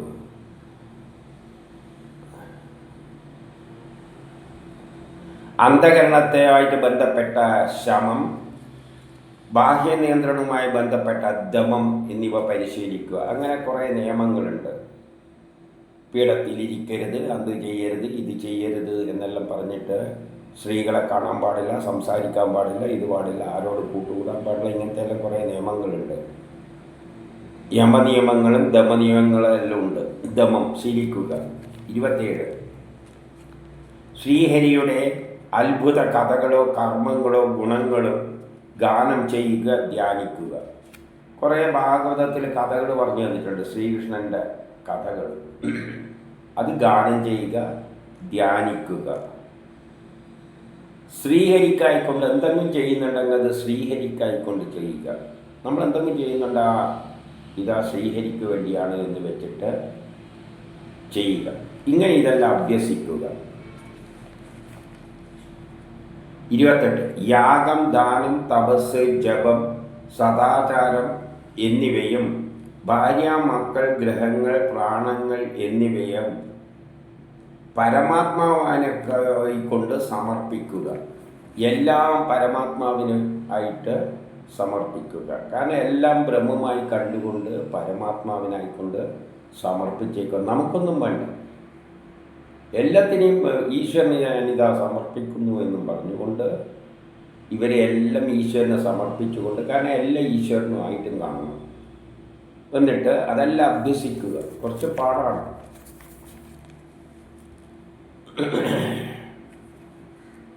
കൃഷ്ണനെ ഇപ്രകാരം ആത്മാവും നാഥനുമായി കാണുക. അപ്പോൾ ഒറ്റൊരു നാഥനെയുള്ളത് കൃഷ്ണൻ, അത് എൻ്റെ ആത്മാവുമാണ്. മനുഷ്യരോടും സ്നേഹത്തോടും സാധുജനങ്ങളോടും പരിചരണ മനോഭാവം ഇവയെല്ലാം അഭ്യസിക്കണം. പാവപ്പെട്ടവരെയെല്ലാം കാണുമ്പോൾ പരിചരിക്കാൻ നിൽക്കണം. ഇങ്ങനെയുള്ളൊരു മനസ്ഥിതി വളർത്തിയെടുക്കണം. പരസ്പരം ഭഗവാന്റെ യശസ്സിനെ പറ്റി സംസാരിക്കുക. അന്യോന്യം ഭഗവാന്റെ യശസ്സിനെ പറ്റിയുള്ള കാര്യങ്ങളെല്ലാം സംസാരിക്കുക, വേറൊന്നും സംസാരിക്കരുത്. എന്നിട്ട് അഹങ്കാര നിവൃത്തി ഉണ്ടാക്കിയെടുക്കുക, അഹങ്കാരം ഇല്ലാതാക്കിയെടുക്കുക. 31 മുമ്പ് വിവരിച്ച സാധനകളിലൂടെ പ്രേമഭക്തി ഉണ്ടാകും. അങ്ങനെ പ്രാക്ടീസ് ചെയ്തുകൊണ്ട് ഭഗവാനിൽ ഭക്തി ഉണ്ടാകും. അവിദ്യാദികളായ സകല ദോഷങ്ങളെയും നശിപ്പിച്ച് ശ്രീഹരിയെ സ്മരണ ചെയ്തുകൊണ്ട് പരസ്പരം സ്മരിച്ചുകൊണ്ടും രോമാഞ്ചം കൊള്ളുന്ന ശരീരം ലഭിക്കും. അങ്ങനെ നമ്മൾ നടക്കുമ്പോൾ പിന്നെ ആ ശ്രീഹരിയെ ഓർക്കുമ്പോൾ ശരീരം രോമാഞ്ചം കൊള്ളുമെന്നാണ് പറയുന്നത്. പിന്നെ ക്രമത്തിൽ 32 ലോകാതീതന്മാരായി ഈ ലോകവുമായിട്ടുള്ള ബന്ധമെല്ലാം വിട്ട് ശ്രീകൃഷ്ണൻ്റെ അവൻ്റെ ലീലകളെയും സ്മരിച്ച് ചിലപ്പോൾ എന്ത് ചെയ്യും, നമ്മൾ ഈ ലോകമെല്ലാം മറക്കും. ശ്രീകൃഷ്ണൻ്റെ ചിന്തയിൽ മാത്രമായിട്ട് ചിലപ്പം ചിരിക്കും, ചിലപ്പം കരയും, ഇഷ്ടാനുത്തരം ആനന്ദം പ്രകടിപ്പിക്കും, ചിലപ്പോൾ നൃത്തം ചെയ്യും, ചിലപ്പോൾ പാട്ട് പാടും. പിന്നെ പരമാത്മാവിനെ പ്രാപിച്ച് ഒന്നും മിണ്ടാതിരിക്കും. അപ്പോൾ ആദ്യം ഇങ്ങനെ പാട്ടും പാടുകയെല്ലാം ഭ്രാന്തനെ പോലെ പാട്ടും പാടിയെല്ലാം നടക്കും. കുറേ കാലം കഴിയുമ്പോൾ പിന്നെ അത് നിൽക്കും, പിന്നെ മൗനിയായിത്തീരും. എന്തുകാരുടെ ഒരു വഴിയാണ്, ഒന്ന് ചിന്തിച്ചു നോക്കെ, ഒന്ന് പ്രാക്ടീസ് ചെയ്ത് നോക്കെ. അതായത് ബ്രഹ്മസാക്ഷാത്കാരത്തിന് എല്ലാവർക്കും ആത്മീയവാദികൾ ജീവിതത്തിൻ്റെ ലക്ഷ്യം ബ്രഹ്മസാക്ഷാത്കാരമാണ്. പ്രഭാഷണത്തിലെല്ലാം പറയും ജീവിതത്തിൻ്റെ ലക്ഷ്യം ബ്രഹ്മസാക്ഷാത്കാരമാണ്, ആത്മീയ പ്രഭാഷണത്തിലുണ്ട്. അപ്പോൾ അവരെല്ലാം ഈ അവസ്ഥയിൽ എന്തെങ്കിലും ആയിക്കാണുമെന്നാണ് ഞാൻ നോക്കുന്നത്. പക്ഷെ അങ്ങനെ പോകുന്നവരുടെ എണ്ണം കുറഞ്ഞു വരികയാണ്. പണ്ട് കാലത്തെല്ലാം കുറേ ഉണ്ടായിരുന്നു ഇങ്ങനെ റോട്ടും മലൂട്ടിയെല്ലാം ആടിയും പാടിയിട്ട്. അതിന് പോലീസുകാർ പിടിച്ചുകൊണ്ട് പോയതാണോ എന്തോ അറിയില്ല, ഇപ്പം അങ്ങനെ പോകാൻ വിടാത്തതുകൊണ്ടാണോ എന്നറിയില്ല. എന്തായാലും ആത്മീയതയിലേക്ക് തിരിയുന്നവർ ഇങ്ങനെ നടക്കുന്നത് ഇപ്പം കുറവാണ് കാണുന്നത്. അങ്ങനെ ആരെങ്കിലും നടന്നത് പോലീസുകാർ പിടിച്ചുകൊണ്ട് പോകുമായിരിക്കും, എന്താ അറിയില്ല, ഇപ്പം കാണുന്നില്ല. അതിൽ ശരിയായ ആത്മീയവാദികൾ കുറഞ്ഞോ എന്നറിയില്ല. ഈ വിധമുള്ള ഈശ്വരഭക്തിയെ ഉണ്ടാക്കുന്ന ഭഗവാനെ അഭ്യസിച്ച് നാരായണനിലൂടെ തരണം ചെയ്യുവാനാകാത്ത മായയെ എളുപ്പത്തിൽ തരണം ചെയ്യാം. ഇങ്ങനെ നമ്മൾ പ്രാക്ടീസ് കഴിഞ്ഞാൽ ഈ മായയെ തരണം ചെയ്യാം. രാജാവ്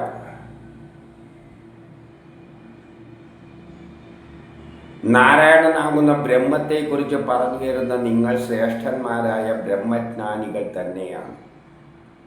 അപ്പം നിധി ചക്രവർത്തി പറയുകയാണ്, നിങ്ങൾ ബ്രഹ്മജ്ഞാനികൾ തന്നെയാണ്.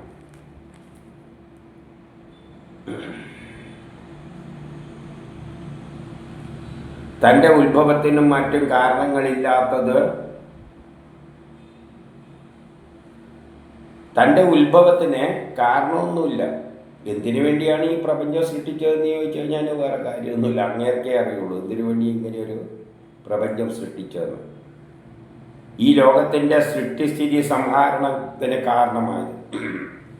അങ്ങനെ എന്തിനാണ് സൃഷ്ടിച്ചതെന്നൊന്നും അറിയില്ല, പക്ഷെ അതിന് സൃഷ്ടിക്കും സ്ഥിതിക്കും സംഹാരത്തിനും ഒരു കാരണം ഉണ്ട്. അങ്ങനെ സൃഷ്ടിക്കുന്നു, എന്തോ ആവശ്യത്തിന് സംരക്ഷിക്കുന്നു, ആവശ്യം കഴിയുമ്പോൾ നശിപ്പിക്കുന്നു. കാരണമായതും സ്വപ്നം, ജാഗ്രത, സുഷുപ്തി എന്നിവയിലും അവക്ക് പുറത്തും സമാധിയിലും ഏതൊന്ന് പ്രകാശിക്കുന്നുവോ, അപ്പോൾ ഈ സൃഷ്ടിക്ക് പിന്നിൽ പ്രവർത്തിച്ച ഏതോ ഒരു ശക്തിവിശേഷമുണ്ട്. അത് സ്വപ്നം, ജാഗ്രത, സുഷുപ്തി, നമുക്ക് 4 അവസ്ഥയുണ്ട്. ഒന്ന് 3 അവസ്ഥ സാധാരണയിലേ. ഒന്നിപ്പോഴുള്ള ജാഗ്രത അവസ്ഥ, പിന്നെ ഉറങ്ങുമ്പോഴുള്ള സ്വപ്നാവസ്ഥ, പിന്നെയുള്ളത് സുഷുപ്തി, ഒന്നും അറിയാതെ ഉറങ്ങുന്ന സമയത്ത്. പിന്നെ സമാധി എന്ന് പറയുന്നത് ബ്രഹ്മസത്യം ഇങ്ങനെ എല്ലാം ഉപേക്ഷിച്ച് പോകുമ്പോൾ അവസാനം സമാധി, ഒന്നും മിണ്ടാതെ ഒരവസ്ഥയിലെത്തും. ഇതിലെല്ലാം പ്രകാശിക്കുന്ന ഏതൊരു ശക്തിയാണ്, ഇതിൻ്റെ എല്ലാം പിന്നിലുള്ളത് ഒരു ശക്തി മാത്രമാണ്. ഏതൊന്നാണോ ദേഹം, ഇന്ദ്രിയം, മനസ്സ് മൂലാവയാൽ പുനർജനിച്ച് അവരവരുടെ കർമ്മങ്ങൾ അനുഷ്ഠിക്കുന്നുവോ അത് പരമാത്മാവാണെന്ന് അറിയുക. അപ്പോൾ ഏതെന്നാണോ ദേഹം, ഇന്ദ്രിയ, മനസ്സ് മൂലാവയായിട്ട് ജനിക്കുകയും മരിക്കുകയും ചെയ്യുന്നത്, എന്നിട്ട് കർമ്മങ്ങൾ അനുഷ്ഠിപ്പിക്കുന്നത്, അത് ആ പരമാത്മാവാണെന്ന് അറിയുക. അപ്പോൾ പുനർജനിക്കുന്നതും നമ്മുടെ മനസ്സ്, ഇന്ദ്രിയങ്ങളെല്ലാം കർമ്മങ്ങൾ അനുഷ്ഠിക്കുന്നതെല്ലാം ആ പരമാത്മാവ് തന്നെയാണ് അനുഷ്ഠിക്കുന്നത് എന്ന് മനസ്സിലാക്കുക. ഇനി 36, അഗ്നിയെ അതിൻ്റെ ജ്വാലകൾ പ്രകാശിപ്പിക്കില്ല. അഗ്നിയെ ജ്വാലകൾ പ്രകാശിപ്പിക്കില്ല. അഗ്നിയിൽ നിന്നാണ് ജ്വാലകൾ ഉണ്ടാകുന്നത്. അതുപോലെ പരമാത്മാവിനെ, ഈ ഉള്ളിൽ കിടക്കുന്ന ആ ശക്തിവിശേഷത്തെ മനസ്സിന് പ്രകാശിപ്പിക്കാനാവില്ല, വാക്കുകൊണ്ട് പ്രകാശിപ്പിക്കാനാവില്ല, പ്രാണനെ പ്രകാശിപ്പിക്കാനാവില്ല, ഇന്ദ്രിയങ്ങൾക്ക് പ്രകാശിപ്പിക്കാനാവില്ല.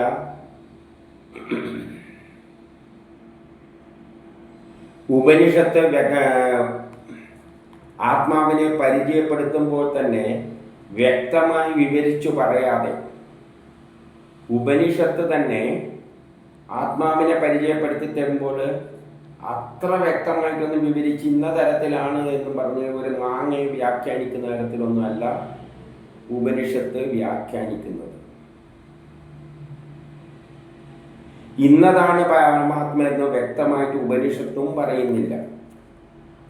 പരമാത്മാവെന്ന് പറഞ്ഞാൽ ഇങ്ങനെ ഒരു ഉരുണ്ട് നീണ്ട് ഇങ്ങനെയുള്ള, കാരണം അതിന് രൂപവും ഭാവവും ഒന്നുമില്ല. പിന്നെ എങ്ങനെയാണ് ഉപനിഷത്തിന് പോലും പറയാൻ പറ്റില്ല. ഈ വേദങ്ങൾ ഋഷികൾക്ക് പോലും അതിനെ പൂർണ്ണമായിട്ട് വ്യാഖ്യാനിക്കാൻ പറ്റില്ല. പക്ഷേ ഈ ഉപനിഷത്തിലാണ് നമുക്ക് മനസ്സിലാക്കാൻ വേണ്ടിയിട്ട് മാക്സിമം പറ്റുന്ന തരത്തിൽ പറഞ്ഞിട്ടുള്ളത്. 37. സൃഷ്ടിയുടെ ആരംഭത്തിൽ ബ്രഹ്മത്തിനെ ക്രിയാശക്തി പ്രധാനമായും സത്വരജോ തമോ എന്നീ തരത്തിലും, ബ്രഹ്മം ആദ്യം ക്രിയാശക്തിയായിട്ട് പ്രവർത്തിക്കുന്നത് സത്വരജോ തമോ ഗുണങ്ങളിലാണ്. അപ്പം സൃഷ്ടിയായിട്ട് ബന്ധപ്പെട്ട പ്രവർത്തനങ്ങളെല്ലാം സത്വരജോ തമോ ഗുണങ്ങളിലാണ്. ന്യൂട്ടൻ്റെ first law, second law, third ലോൻ്റെ അടിസ്ഥാനത്തിലാണ്. ജ്ഞാനശക്തിപരമായിട്ട് മഹാതത്വമായിട്ടുമെല്ലാം അഹം തത്വം ജീവോപാധികയായും തത്വങ്ങളായിട്ട്. ജ്ഞാനം സയൻസാണ്, ജ്ഞാനശക്തി. അപ്പം ബ്രഹ്മം ജ്ഞാനശക്തിയായിട്ട്, സയൻസിലൂടെ ക്രിയാശക്തിയായിട്ട്, അതിൻ്റെ ആപ്ലിക്കേഷനിലൂടെ. അപ്പം അഹംതത്വം ജീവോപാധിയായും ശാസ്ത്രങ്ങൾ പറയുന്നുണ്ട്. ബ്രഹ്മം ജ്ഞാനമായിട്ട് പ്രവർത്തിക്കുന്നുണ്ട്. അതായത് സയൻസിലൂടെയാണ് പ്രപഞ്ചമുണ്ടായിരിക്കുന്നത്. സയൻസിൻ്റെ അടിസ്ഥാനത്തിൽ ക്രിയാശക്തി സൃഷ്ടി നടത്തിയിരിക്കുന്നു. പരബ്രഹ്മം തന്നെ മായയോടുകൂടി ദേവകൾ, ഇന്ദ്രിയങ്ങൾ, വിഷയങ്ങൾ, സുഖം, പ്രകാശം മുതലായ രൂപത്തിൽ കാണുന്നത് സ്ഥൂല സൂക്ഷ്മഭാവത്തിൽ പ്രഭാസിക്കുന്നു. പരബ്രഹ്മം തന്നെയാണ് മായയോട് കൂടിയിട്ടാണ് സ്ഥൂലമായ രൂപത്തിലായാലും സൂക്ഷ്മമായ രൂപത്തിലും പ്രകാശിക്കുന്നത്. അതേപോലെ സുഖം, ഇന്ദ്രിയങ്ങൾ, ദേവതകൾ ഇങ്ങനെയുള്ള ഭാവത്തിലെല്ലാം അത് പ്രകാശിക്കുകയാണ്, പ്രതിഭാസിക്കുകയാണ്. അപ്പോൾ ഈ നിർഗുണമായ ബ്രഹ്മം മായയോട് ചേർന്നുകൊണ്ടാണ് ദേവതകളായാലും മനുഷ്യരായാലും സുഖം, ദുഃഖം ഇങ്ങനെ എല്ലാ രൂപത്തിൽ പല രൂപത്തിൽ ഭാസിക്കുന്നത്. അതൊരു കാര്യകാരണങ്ങളുമായിട്ട് ബന്ധിപ്പിച്ചിട്ട് പറയുകയാണ്. ഇന്ന കാരണം കൊണ്ട് ഇന്ന കാര്യം ഉണ്ടായി എന്നല്ല, ഈ തരത്തിലെല്ലാമാണ് അത് രൂപാന്തരം പ്രാപിച്ചിരിക്കുന്നത്. പക്ഷെ എല്ലാം ബ്രഹ്മം മായയോട് കൂടി ചേർന്നിട്ടാണ് ഈ രൂപത്തിൽ പ്രകടമായിരിക്കുന്നത്. പരമാത്മാവാകട്ടെ ശരിയായ ബ്രഹ്മമാകട്ടെ ഉണ്ടാകുന്നില്ല, അതൊരിക്കലും ഉണ്ടാകുന്നില്ല. അതിന് വളർച്ചയുണ്ടാകുന്നില്ല, അത് നശിക്കുന്നില്ല. അത് പ്രാണൻ പോലെയാണ്. ഈ പ്രാണൻ എന്നത് നമ്മൾ ജനിക്കുമ്പോഴുള്ള പ്രാണൻ തന്നെയാണ് മരിക്കുന്ന സമയത്തുള്ള പ്രാണൻ എന്ന ആ ഒരു പ്രതിഭാസം. അതിന് വളർച്ചയൊന്നുമില്ല. പ്രാണനുണ്ടോ എന്ന് നോക്കുമ്പോൾ കുട്ടീൻ്റെയും തൊട്ട് നോക്കുമ്പോഴും വലിയ ആളുടേത് തൊട്ട് നോക്കുമ്പോഴും വയസ്സായ ഒരാളുടെയും തൊട്ട് നോക്കിയിട്ട് നമ്മൾ പ്രാണനുണ്ടോ എന്ന് നോക്കുന്നത് എല്ലാ പ്രാണനും ഒന്ന് തന്നെയാണ്. അതുപോലെ പരമാത്മാവും എപ്പോഴും ഒന്നാണ്. അതിന് ഉയർച്ചയും താഴ്ചയൊന്നും ഇല്ല.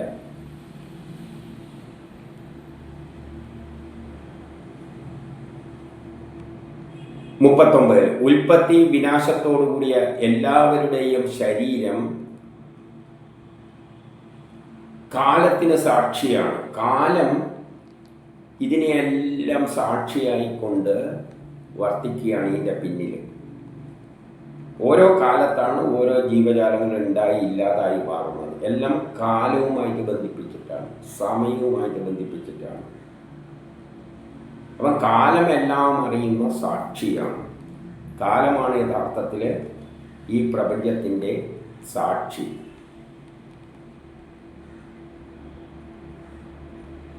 ഇന്ദ്രിയ ബലത്താൽ കേവല ജ്ഞാനസ്വരൂപമായിട്ട് എല്ലായിടും എപ്പോഴും പ്രകാശിക്കുന്നു. പക്ഷേ ഇന്ദ്രിയങ്ങളാണ് ഇതിനെ പ്രകാശിപ്പിക്കുന്നത്. മനുഷ്യ ശരീരമുണ്ടായി ഇന്ദ്രിയങ്ങളുണ്ടായിട്ട് ആ ഇന്ദ്രിയങ്ങളിലൂടെയാണ് കാലം, ആ ആത്മാവ് കാലുമായിട്ട് ബന്ധിപ്പിച്ചിട്ട് പ്രകാശിക്കുന്നത്. ഇന്ദ്രിയങ്ങൾ വർക്ക് ചെയ്യുമ്പോഴാണ് നമ്മളായി പ്രകാശിക്കുന്നത്. ഇന്ദ്രിയം നിന്നുപോയാൽ നമ്മളും ഇല്ലാതായി.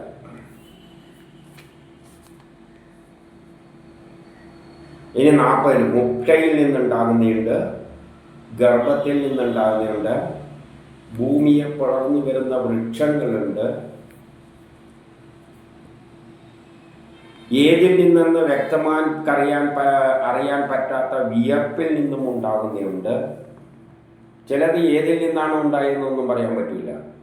ചിലപ്പോൾ നല്ല എന്തെങ്കിലും ഒരു നനവുണ്ടെങ്കിൽ അവിടെ പൂപ്പൽ വരുന്നുണ്ട്, അങ്ങനെയെല്ലാം ഉണ്ടാകുന്നുണ്ട്.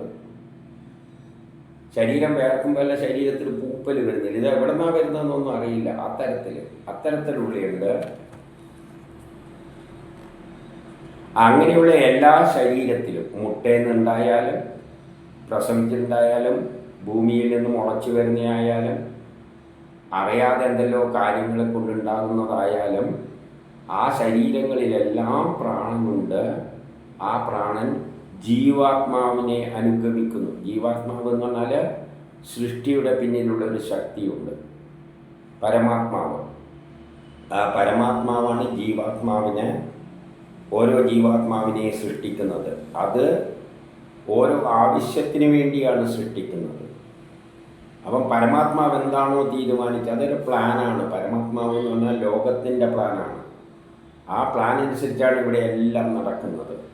ആ പ്ലാനിനെ ഫോളോ ചെയ്തിട്ടാണ് ഇവിടെ എല്ലാ കാര്യങ്ങളും സംഭവിച്ചുകൊണ്ട് പോകുന്നത്. കുറച്ച് മാനേജ്മെൻറ്റ് ഫങ്ഷണൽ അറിയെങ്കിൽ ഈ പറയുന്ന പെട്ടെന്ന് മനസ്സിലാകും.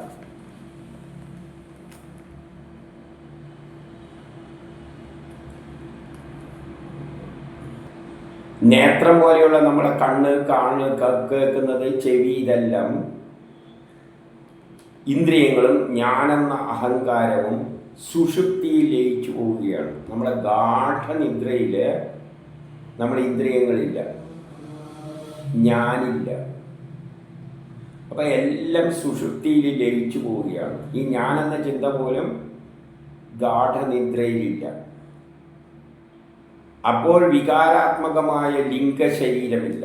അപ്പം നമുക്ക് വിചാരങ്ങളൊന്നുമില്ല. ഈ ശരീരങ്ങളൊന്നും അന്നേരമില്ല. അപ്പോൾ ആത്മാവെന്ന വികാരം പോലും നമുക്കില്ല.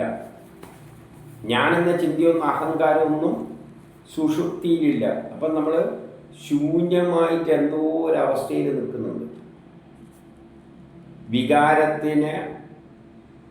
വികാരരഹിതമായി ആനന്ദസ്വരൂപമായി നല്ല ഗാഠനിദ്ര കിട്ടുമ്പോൾ നമുക്കൊരു ആനന്ദസ്വരൂപമുണ്ട്. ഇന്നലെ ഞാൻ ഒന്നും സ്വപ്നമൊന്നും കാണാതെ നല്ല ഉറക്കുറങ്ങി എന്ന് പറയുകയാണ്. അതാണ് ആനന്ദസ്വരൂപം. അതാണ് ബ്രഹ്മസാക്ഷാത്കാരത്തിൻ്റെ അവസ്ഥ എന്നാണ് ഏകദേശം പറയുന്നത്. ബ്രഹ്മസാക്ഷാത്കാരം നേടിയാൽ അപ്പോഴും സുഖമുണ്ടോ എന്ന് ചോദിച്ചു കഴിഞ്ഞാൽ സുഖമുണ്ട്. ആ ഒരു ഉറപ്പ് കിട്ടാൻ വേണ്ടി നമ്മൾ വിടുന്ന പാഠത്തിലാണ്. ചിലവരെ പല ഗുളികയെല്ലാം ഡോക്ടറോട് പറഞ്ഞ് വാങ്ങിക്കഴിച്ചിട്ടാണ് ഗാഠനിദ്രയിലേക്ക് പോകുന്നത്. എന്തിനു വേണ്ടിയാണ്? അതൊരു സുഖം. എന്താണ് അപ്പോൾ യഥാർത്ഥത്തിൽ ഞാനുമില്ല, ആത്മാവിനെ പറ്റി ചിന്തയുമില്ല, ബന്ധുക്കളെ പറ്റി ചിന്തയില്ല, ഒന്നുമില്ല. പക്ഷെ എന്നാലും ഒരു സുഖമുണ്ട്. അതാണ് ആനന്ദസ്വരൂപം. അത് വേണമെങ്കിൽ ബ്രഹ്മമായിട്ട് സങ്കല്പിക്കാം, ബ്രഹ്മസാക്ഷാത്കാരമായിട്ട്.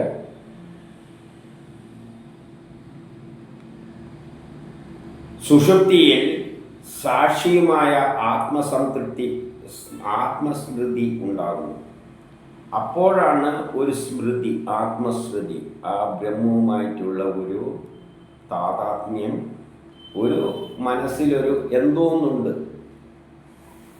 അതാണ് ആത്മസ്മൃതി കൊണ്ട് ഇവിടെ ഉദ്ദേശിക്കുന്നത്. ഗാഠനിദ്രയിൽ നമ്മളില്ലാതെ പിന്നെ എന്തെന്നാണ് നമുക്കൊരു സുഖം?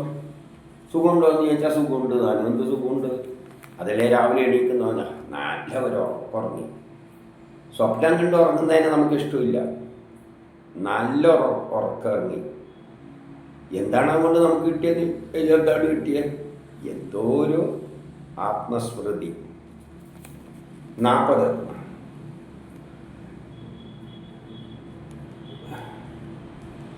ശ്രീകൃഷ്ണന്റെ സേവ കൊണ്ടും ഭക്തി കൊണ്ടും എപ്പോൾ സത്വാദി ഗുണങ്ങളുടെ ഫലമായി ഉണ്ടാകുന്ന പാപപുണ്യ ദോഷങ്ങളെ നശിപ്പിക്കുന്നുവോ ആ മനുഷ്യൻ ദോഷരഹിതമായ നേത്രത്തിൽ സൂര്യകിരണം പ്രകാശിക്കുന്ന പോലെ ആത്മസ്വരൂപം വിളങ്ങുന്നു.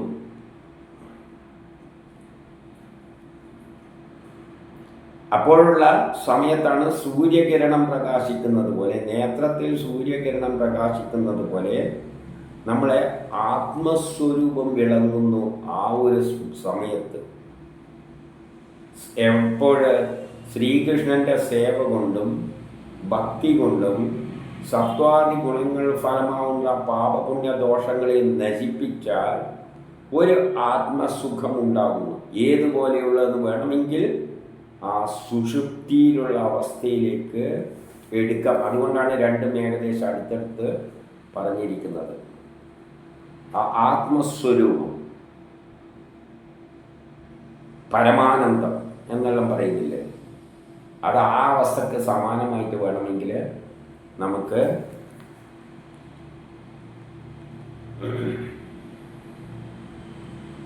എടുക്കാം. ഇനി 41 ഇത് പറഞ്ഞപ്പോൾ നിമി ചക്രവർത്തി ആദ്യം ചോദിക്കുകയാണ്, ഏത് കർമ്മയോഗം കൊണ്ട് പുരുഷൻ ഈ ജന്മത്തിൽ ഉടൻ കർമ്മഫലങ്ങളെയെല്ലാം ത്യജിച്ച് പരിശുദ്ധനാകാൻ പറ്റും, ഉത്തമ ജ്ഞാനത്തെ പ്രാപിക്കാൻ പറ്റും? ആ കർമ്മ യോഗത്തെ നമുക്ക് ഉപദേശിച്ചു തന്നാൽ, യോഗയിലൂടെ നമുക്ക് വേണമെങ്കിൽ ആ ബ്രഹ്മസാക്ഷാത്കാരം നേടാം. അതിനെയൊന്ന് കർമ്മത്തിലൂടെ, കർമ്മം ചെയ്തുകൊണ്ട്, നമുക്ക് കുറേ ജോലികളെല്ലാം ഉണ്ട്. നമ്മൾ ജനിപ്പിച്ചിരിക്കുന്ന കുറേ ജോലികൾ ചെയ്യാനാണ്. അത് ചെയ്ത് തീർത്തിട്ടേ പോകാൻ പറ്റുള്ളൂ. അപ്പോൾ ആ ചെയ്തു തീർക്കുമ്പം എങ്ങനെ ചെയ്ത് തീർക്കണം? അതിലൂടെ അപ്പം കർമ്മത്തിലൂടെ, കർമ്മം ചെയ്തുകൊണ്ട് നമുക്കെങ്ങനെ മോക്ഷം ചെയ്യാൻ പറ്റും? അത് അർജുനന് കൃഷ്ണൻ ഉപദേശിച്ചതാണ് കുരുക്ഷേത്രത്തിൽ വെച്ച്. നിന്റെ ധർമ്മം അധർമ്മികളെ കൊല്ലലാണ്, കൊന്നുകൊണ്ട് നീ ബ്രഹ്മസാക്ഷാത്കാരം എന്നിങ്ങനെ നേടാം എന്ന, അത് നമുക്കെല്ലാം ഉള്ള ഒരു വഴിയായിട്ട് പറഞ്ഞു തരാൻ പറയുകയാണ്. അപ്പോൾ 42 അപ്പം 42 ഈ നിമി തന്നെ പറയാണ്, രാജാവ് പറയുകയാണ്, ഈ വിധമായ ഒരു ചോദ്യം മുമ്പൊരിക്കൽ എൻ്റെ പിതാവായ യക്ഷസു മഹാരാജാവ് സനകാദികളോട് ചോദിച്ചിരുന്നു. പക്ഷേ അവർ അതിൻ്റെ ഉത്തരം പറഞ്ഞില്ല. അന്ന് എൻ്റെ അച്ഛൻ പണ്ട് സനകാദികളോട് ഇത് ചോദിച്ചിരുന്നു, പക്ഷേ അവർ അതിന് ഉത്തരം പറഞ്ഞില്ല. അതിനുള്ള കാരണം ഒന്ന് പറഞ്ഞു തന്നു കഴിഞ്ഞാൽ കൊള്ളാം. അപ്പോൾ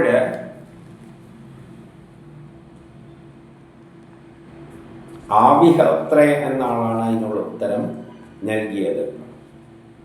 വിഹിത കർമ്മം, നിഷിദ്ധ കർമ്മം, വിഹിത കർമ്മം അനുഷ്ഠിക്കാതിരിക്കുക, ഈ മൂന്നും വേദം മൂലം മാത്രമേ അറിയാൻ കഴിയുകയുള്ളൂ. അപ്പം വിഹിത കർമ്മമുണ്ട്, നിഷിദ്ധ കർമ്മമുണ്ട്, വിഹിത കർമ്മം അനുഷ്ഠിക്കാതിരിക്കുക എന്നൊരവസ്ഥയും ഉണ്ട്. ഇങ്ങനെ 3 തരത്തിലുണ്ട്. അത് വേദത്തിലൂടെ മാത്രമേ മനസ്സിലാകുകയുള്ളൂ. ലോക വ്യവഹാരങ്ങൾ മൂലം അറിയാനാകില്ല. അതായത് വിഹിത കർമ്മം എന്ന് പറഞ്ഞാൽ ശരിയായി നമ്മൾ ചെയ്യേണ്ട കർമ്മം, ചെയ്യാത്ത കർമ്മമുണ്ട്. പക്ഷെ അതിൻ്റെ ഇടക്ക് വിഹിത കർമ്മം അനുഷ്ഠിക്കാതിരിക്കുക, അതെന്തോന്നും പരിപാടി, അത് ഈ വേദത്തിലെ പരിപാടിയിലേ ഉള്ളൂ.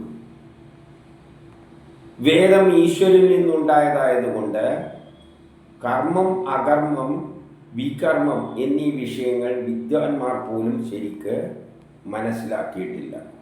വേദത്തെ ആർക്കും മനസ്സിലായിട്ടില്ല. അതുകൊണ്ട് വേദം പറയുന്ന കർമ്മം, അകർമ്മം, വികർമ്മം ഈ വിഷയങ്ങൾ വിദ്വാൻമാർക്ക് പോലും മനസ്സിലായിട്ടില്ല.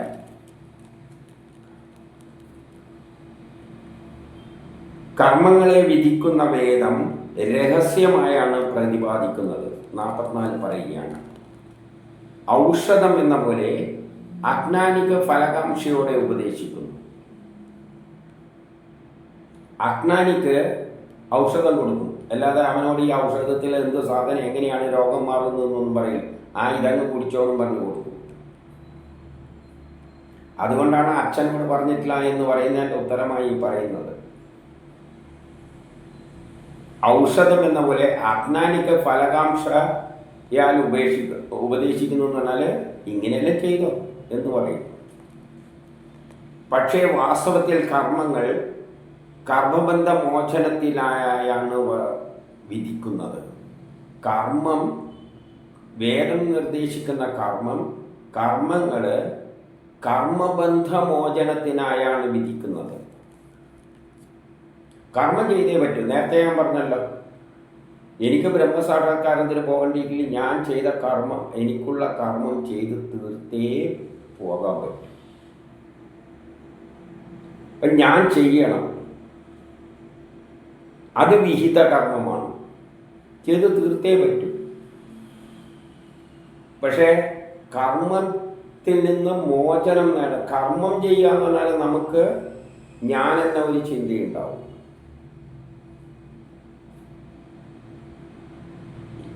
ഈ ഭൗതിക ലോകം മായയാണ്. അതുകൊണ്ട് ഈ കർമ്മങ്ങളെല്ലാം വെറും മായയാണ്. അതുകൊണ്ട് കർമ്മങ്ങളൊന്നും ചെയ്യാൻ പാടില്ല എന്നും പറഞ്ഞു വെച്ചിട്ടുണ്ട്. അതാണ് എല്ലാ കർമ്മങ്ങളും ഉപേക്ഷിച്ചിട്ട് പോകാനാണ് പറഞ്ഞിരിക്കുന്നത്. അതേസമയം എനിക്കുള്ള കർമ്മം ചെയ്ത് തീർക്കാതെ പോകാനും പറ്റില്ല. അപ്പം ഈ എനിക്കുള്ള കർമ്മം എങ്ങനെ ഞാൻ ചെയ്തു തീർക്കും? അതാണ് വേദം ഉപദേശിക്കുന്നത്. നിനക്ക് വേണ്ടി എന്ന നിലയിൽ ചെയ്യണ്ട, എല്ലാം അതിനു വേണ്ടി ചെയ്യുകയാണ്. അപ്പം എന്നെ സംബന്ധിച്ചിടത്തോളം കർമ്മമൊന്നുമില്ല, അതിൽ കർമ്മമില്ല. ഞാൻ യഥാർത്ഥത്തിലൊന്നും ചെയ്യുന്നില്ല. ചെയ്യുന്നത് അയാൾക്ക് വേണ്ടത് ഞാൻ ചെയ്തു കൊടുക്കുന്നു. ഇപ്പം ഞാനിവിടെ ചുമ്മാ ഒരു കർമ്മം ചെയ്യാതെ ഇരിക്കുകയാണ്, എനിക്കൊരു കർമ്മമില്ല. ഒരാൾ വന്നിട്ട് ഈ സാധനം ഒന്ന് അപ്പുറം കൊടുത്തേന്ന് പറഞ്ഞാൽ ചിലപ്പോൾ ഞാൻ ഈ കൈ കൊണ്ട് വാങ്ങി ഈ കൈ കൊണ്ട് അങ്ങോട്ടേക്ക് കൊടുക്കും. അതിന് ഞാൻ ശ്രദ്ധിക്കുന്നു പോലുമില്ല. അത് ഒരു ഓട്ടോമാറ്റിക്കായിട്ട് അങ്ങ് നടക്കുകയാണ്. പക്ഷേ അതിൽ ഞാൻ മനസ്സർപ്പിക്കുന്നില്ല, എനിക്ക് വേണ്ടി എന്ന ചിന്തയില്ല, ഒന്നുമില്ലാതെ കർമ്മം ചെയ്യുക. അത്തരത്തിലാണ് നമ്മളതിനെ കാണേണ്ടത്.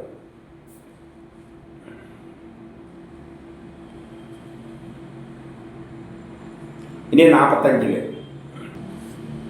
അജ്ഞാനിയും ഇന്ദ്രിയങ്ങളെ നിയന്ത്രിക്കാത്തതുമായ വ്യക്തി. ഇപ്പം അജ്ഞാനികൾ, അതായത് നമ്മളെപ്പോലെയുള്ളവർ, നമ്മളെല്ലാം ഇന്ദ്രിയങ്ങൾക്ക് അടിമപ്പെട്ടിട്ടാണ് കർമ്മം ചെയ്യുന്നത്. ഇന്ദ്രിയങ്ങളെ നിയന്ത്രിക്കാത്തവരുമായ വ്യക്തി വേദോക്തമായ കർമ്മം അനുഷ്ഠിക്കാത്തത് കൊണ്ട്, നമ്മൾ വേദം പറയുന്ന തരത്തിലല്ല കർമ്മം ചെയ്യുന്നത്, നമുക്ക് വേണ്ടിയാണ് കർമ്മം ചെയ്യുന്നത്. നമ്മുടെ ഇന്ദ്രിയങ്ങളും മനസ്സും പറയുന്നതനുസരിച്ചാണ് കർമ്മം ചെയ്യുന്നത്. അതുകൊണ്ടാണ് മരണചക്രത്തിൽ പഠിക്കുന്നത്. ജനിച്ചു മരിച്ചു, മായയിലകപ്പെട്ടാണ്. ചെയ്യുന്നവൻ അഭിമാനരഹിതനായി വേദവിഹിത കർമ്മങ്ങൾ ഈശ്വരനായിക്കൊണ്ട് ചെയ്യുമ്പോൾ മോക്ഷം പ്രാപിക്കുന്നു. ഇതെല്ലാം നമ്മൾ ചെയ്യേണ്ട കർമ്മമെല്ലാം നമ്മൾ ഓൾറെഡി തീരുമാനിച്ചതാണ്. ഇപ്പോൾ നിലം കളക്കണം എന്ന് വെച്ചോ, എന്നെ സൃഷ്ടിച്ചിരിക്കുന്ന നിലം കളക്കാനാണ്. ഞാൻ നിലം കളച്ചു കഴിഞ്ഞാൽ എനിക്ക് വിത്ത് നടാൻ പറ്റും, ചെടികൾ ഉണ്ടാവും എന്ന് വെച്ച് നിലം കളക്കുമ്പോൾ എനിക്ക് വേണ്ടിയാണ് നിലം കളക്കുന്നത്. അങ്ങനെ ചിന്തിക്കുമ്പോൾ ചെയ്യുകയാണെങ്കിൽ ഞാൻ ജനന മരണത്തിൽ അകപ്പെടും. അല്ല, എന്നെ സൃഷ്ടിച്ച ഈ നിലം കളക്കുന്ന പരിപാടി മിച്ചമുണ്ട്, അത് ആ ശക്തിയാണ് എന്നെ കൊണ്ട് സൃഷ്ടിച്ചിരിക്കുന്ന ആ നിലം കളക്കാൻ വേണ്ടിയാണ്, എന്നാൽ പിന്നെ ഇതാണെന്ന് പറഞ്ഞുകൊണ്ട് ഞാൻ നിലം കളച്ചു കൊടുക്കുകയാണ്. എനിക്ക് ആഗ്രഹങ്ങളൊന്നുമില്ല, കിളക്കുന്നു. ചെടിയാണെന്ന് വെച്ചാൽ ചെടി നടുന്നു, അല്ലാതെ അതിൻ്റെ ഫലം പറിച്ച് തിന്നാൻ വേണ്ടിയത്. ഈ ആഗ്രഹമൊന്നുമില്ലാതെ ആ ശക്തിക്കായിട്ട് ചെയ്യുമ്പോൾ മോക്ഷം പ്രാപിക്കുന്നു. ആ കർമ്മം എന്നെ ബാധിക്കില്ല. അതുകൊണ്ട് അതിൻ്റെ പാപപുണ്യങ്ങളും ഞാൻ ചെയ്യുന്ന ആർക്ക് വേണ്ടിയാണ്? അങ്ങേക്ക് വേണ്ടിയാണ്. അതുകൊണ്ട് എൻ്റെ പാപപുണ്യമൊന്നും എനിക്കില്ല.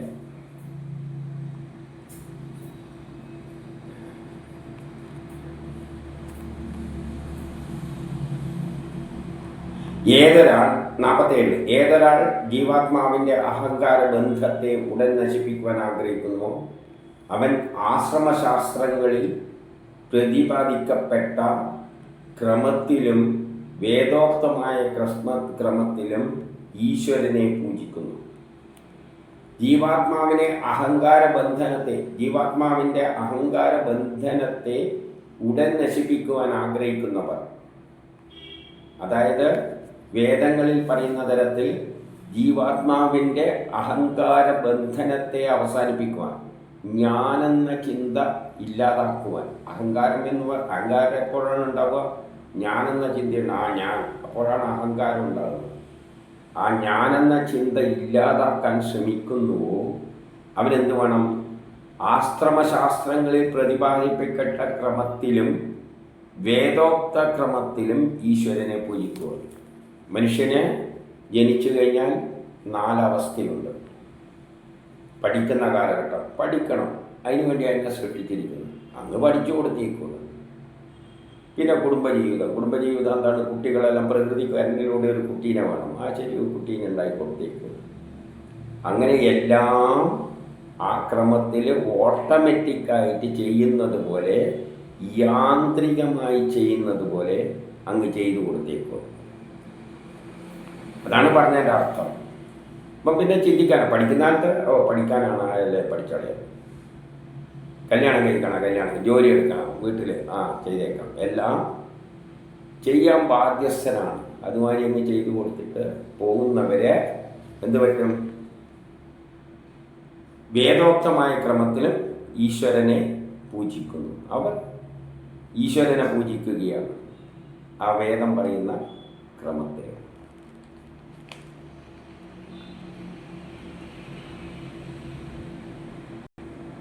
അതിന് സാധാരണക്കാരനായിട്ട് ഏറ്റവും താഴെയുള്ള ആൾക്കാർക്ക് വേണ്ടിയിട്ട് ഒരു വഴി പറയുകയാണ്. ആചാര്യനിൽ നിന്ന് അനുഗ്രഹത്തിനായി ഉപദേശിക്കപ്പെട്ട പൂജാക്രമത്തിൽ തനിക്കിഷ്ടപ്പെട്ട വിഗ്രഹം വഴിയായി വിഷ്ണുവിനെ ആരാധിക്കുക. വിഷ്ണുവിനെ ആരാധിക്കാൻ ഒരു വിഗ്രഹം, വിഷ്ണുവിൻ്റെ വിഗ്രഹം എടുക്കുക. സാധാരണക്കാരനാണ്. പെട്ടെന്ന് ഈ ബ്രഹ്മത്തെ പറ്റിയൊന്നും ചിന്തിക്കാൻ വഴിയൊന്നും ഇല്ലെങ്കിൽ, അതുകൊണ്ടാണ് ഈ പൂജാക്രമം വന്നിരിക്കുന്നത്. സാധാരണക്കാരൻ എന്തെങ്കിലും ഒരു ബിംബം എല്ലാം ഉണ്ടെങ്കിൽ ഈശ്വരനെ ഇങ്ങനെ സങ്കല്പത്തിൽ എന്നിൽ ഈശ്വരനുണ്ട് മറ്റേണ്ട്, അതൊന്നും പറ്റില്ല. ഇതാണ് ഇന്നത്തെ പൂജാക്രമത്തിൻ്റെ അടിസ്ഥാന തത്വം. പക്ഷെ ഇത് ശരിക്കും മനസ്സിലാക്കായിട്ട് നമ്മൾ എന്തെങ്കിലും ആഗ്രഹങ്ങളെല്ലാം സാധിക്കാൻ വേണ്ടിയിട്ടുള്ള പൂജയായിട്ട് നമ്മൾ ധരിച്ചു പോയിരിക്കുകയാണ്. ഇതല്ല. നോക്കിക്കോളൂ, സന്ധ്യാസ്ഥാനം മൂലം അപ്പം കുളിക്കുക, സന്ധ്യക്ക് കുളിയെല്ലാം കഴിഞ്ഞ് വിഗ്രഹം വെച്ചിട്ട് വിഗ്രഹത്തിൻ്റെ മുമ്പിൽ ഉപവിഷ്ടനായി പ്രാണായാമത്താൽ ശരീരശുദ്ധി വരുത്തി, പ്രാണായാമം ചെയ്തിട്ട് ശരീരശുദ്ധി വരുത്തണം. ഇത് പ്രാണായാമം ഒരു എക്സസൈസ് എന്ന നിലയിൽ തുടക്കത്തിൽ പ്രാക്ടീസ് ചെയ്യുന്നതാണ്.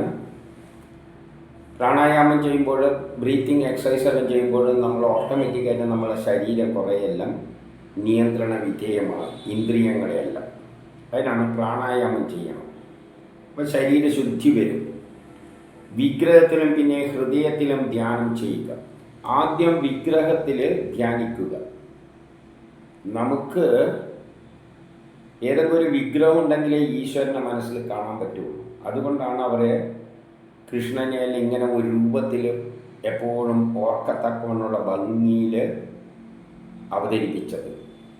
അതുപോലെ വിഷ്ണുവിനെ ഒരു വിഗ്രഹം ഉണ്ടാകുമ്പോൾ വിഗ്രഹത്തിൽ ആരാധിച്ചുകൊണ്ട് ആ വിഗ്രഹത്തിലെ ഭഗവാനെ എവിടെ ഹൃദയത്തിലേക്ക് ഭാവന ചെയ്യാനാണ് പറയുന്നത്. നമ്മൾ പ്രാർത്ഥിക്കുമ്പോൾ, ക്ഷേത്രത്തിൽ പോയി പ്രാർത്ഥിക്കുമ്പോൾ ആ ബിംബത്തിൽ നോക്കിയല്ല പ്രാർത്ഥിക്കുക. ബിംബത്തിലെത്തുമ്പോൾ പിന്നെ കണ്ണടച്ചിട്ട് ആ രൂപത്തെ നമ്മളെ മനസ്സിൽ ഉൾപ്പെടുത്തിയിട്ട് ഹൃദയത്തിലേക്ക് എടുക്കണം. ഭാവനയിൽ അത് കാണണം. വിഗ്രഹത്തെ തന്നെ നോക്കിയിട്ടല്ല പ്രാർത്ഥിക്കേണ്ടത്. ആ വിഗ്രഹത്തെ ഉള്ളിലേക്ക് നമ്മൾ കൊണ്ടുപോയി എവിടെ എത്തിക്കണം? ഹൃദയത്തിലെത്തിക്കണം. അപ്പം ക്ഷേത്രത്തിൽ പോകുമ്പോഴും വിഗ്രഹത്തിലാണ് നമ്മൾ ചിന്തിക്കുന്നുണ്ടെങ്കിലും പിന്നെ നമ്മളെ ചിന്തയിലാണ് അതുള്ളത്. വീട്ടിൽ തന്നെ ഇരുന്നിട്ട് ചിന്തിക്കാൻ പറ്റുമെങ്കിൽ പിന്നെ അമ്പലത്തിൽ പോകേണ്ട ആവശ്യമൊന്നുമില്ല. അതിനാണ് ഒരു വിഗ്രഹം വെച്ചാൽ മതി. എന്നിട്ട് അതിനെ നോക്കിയിട്ട് നമ്മൾ ഉള്ളിലേക്ക് എടുക്കുക. മെഡിറ്റേഷൻ്റെ തത്വം അത് തന്നെയാണ്. നമ്മൾ ആദ്യം ഏതെങ്കിലും ഒരു തോട്ടത്തെ സങ്കല്പിക്കും. എന്നിട്ട് ചിന്തകളെ ആ തോട്ടത്തിൽ ഒതുക്കും. അപ്പം മനസ്സിൽ എന്നിട്ട് കാണാൻ ശ്രമിക്കുക. തോട്ടത്തിൽ ഇന്ന സ്ഥലത്ത് ഇന്ന പൂവുണ്ട്, ഇന്ന സ്ഥലത്ത് ഇന്ന ചെടിയുണ്ട് എന്നെല്ലാം ഉള്ളിലേക്ക് എടുക്കുക. ഇത് നമ്മുടെ കാര്യസാധ്യത്തിനല്ല എന്നുള്ളത് പ്രത്യേകം ഓർക്കണം. മഹാവിഷ്ണുവിനെ ആരാധിക്കുക. വിഷ്ണുവിനെയാണ് ആരാധിക്കുന്നത്. വിഷ്ണുവിനെ ആരാധിച്ചു കഴിഞ്ഞാൽ വിഷ്ണു ചെയ്യുന്ന എന്താണ്? നമ്മളെല്ലാ ധനവും അടിച്ചു മാറ്റും, കുടുംബത്തെ മുഴുവൻ വേണ്ടതാക്കും. ഈ അവസ്ഥയിലേക്കാണ് നമ്മൾ എത്തേണ്ടതെങ്കിൽ ബ്രഹ്മസാക്ഷാത്കാരം കിട്ടുകയുള്ളൂ. എൻ്റെ പൂജാസ്ഥലം ശുചിയാക്കി വൃത്തിയാക്കുക. സ്ഥിരചിത്തനായിരുന്നു. ഇപ്പം സ്ഥലമല്ലോ നല്ല ശുചിയായിട്ടുള്ള ഒരു നല്ല സ്ഥലത്തിരുന്നിട്ട് സ്ഥിരചിത്തനായിരുന്ന് അർഘാദികൾ അതാത് പാത്രത്തിൽ വെച്ച് ആസനസ്ഥനായി ഏകാഗ്രചിത്തനായി ഹൃദയത്തിലെ ഈശ്വരനെ വിഗ്രഹത്തിൽ ചിന്തിച്ച് ഹൃദയായ നമ, ശിരസേ സ്വാഹ, ശിവായ വഷ്ട്, കവചാംഹും, നേത്രപ്രയായ വൗഷ്ട് എന്നീ മന്ത്രങ്ങളാൽ ന്യാസം ചെയ്യുക. ആദ്യം ഇതെല്ലാം മനസ്സിനെ ഈ മന്ത്രങ്ങൾ ചൊല്ലുമ്പോൾ മനസ്സ് വേറൊന്നിലേക്കും പോകില്ല. മനസ്സ് വേറൊന്നിലേക്ക് പോയിക്കൊണ്ട് ഇത് ചെയ്യാൻ പറ്റില്ല. അതിനു വേണ്ടിയാണ് ഇത്തരം ചില മന്ത്രങ്ങൾ വെച്ചിരിക്കുന്നത്. ഇതെല്ലാം പറയുമ്പോൾ മനസ്സതിൽ പിടിച്ചു തന്നെ. ഇപ്പം നമ്മൾ ചില വാക്കുകളെല്ലാം ഉപയോഗിക്കണ്ടെങ്കിൽ അതിൽ തന്നെ ശ്രദ്ധിച്ച് പറയണം. കുറേ പറഞ്ഞു വരുമ്പോൾ മാറിപ്പോകുന്നില്ലേ? ചില വാക്കുകളെല്ലാം ഉപയോഗിക്കുമ്പോൾ നമ്മളെ മനസ്സും ശരീരവും എല്ലാം ആ വാക്കിലേക്ക് കോൺസെൻട്രേറ്റ് ചെയ്യലേ തെറ്റിപ്പോകും. ചില വാക്കുകൾ നമ്മൾ ഉപയോഗിക്കുമ്പോൾ ഇവിടെ തന്നെ ചില വാക്കുകൾ ഉപയോഗിക്കുമ്പോൾ നമ്മൾ ഭയങ്കര ശ്രദ്ധിച്ചിട്ട് പറയേണ്ടി വരും. ഇവിടെയുള്ള ചില വാക്കുകൾ ഇപ്പം ഇവിടെ ഇത് പറയുമ്പോൾ തന്നെ ഞാൻ കുറച്ച് സമയമെടുത്തിട്ടാണ് പറഞ്ഞത്. കാരണം അത് നമ്മളെ കോൺസെൻട്രേഷൻ ആക്കാൻ വേണ്ടിയാണ് ഈ വാക്കുകൾ വെച്ചിരിക്കുന്നത്. എന്നിട്ട് എന്താ ചെയ്യാൻ പറഞ്ഞിരിക്കുന്നത്? നമുക്ക് വേണ്ട വസ്തുക്കൾ മുമ്പിൽ വെച്ചു കൊടുക്കുക. നമ്മളെ തന്നെ അർപ്പിക്കുകയാണ്. സാധാരണ ഭൂഭസ്മം ഇതെല്ലാം വെക്കുന്നതിന് പഞ്ചഭൂതങ്ങൾ എന്നെല്ലാമായിട്ട് സങ്കല്പിച്ചിട്ടാണ് വെക്കുക. എല്ലാം ഞാൻ ആദ്യം ഈ ഒരു ഈശ്വരന് വെക്കുന്നു,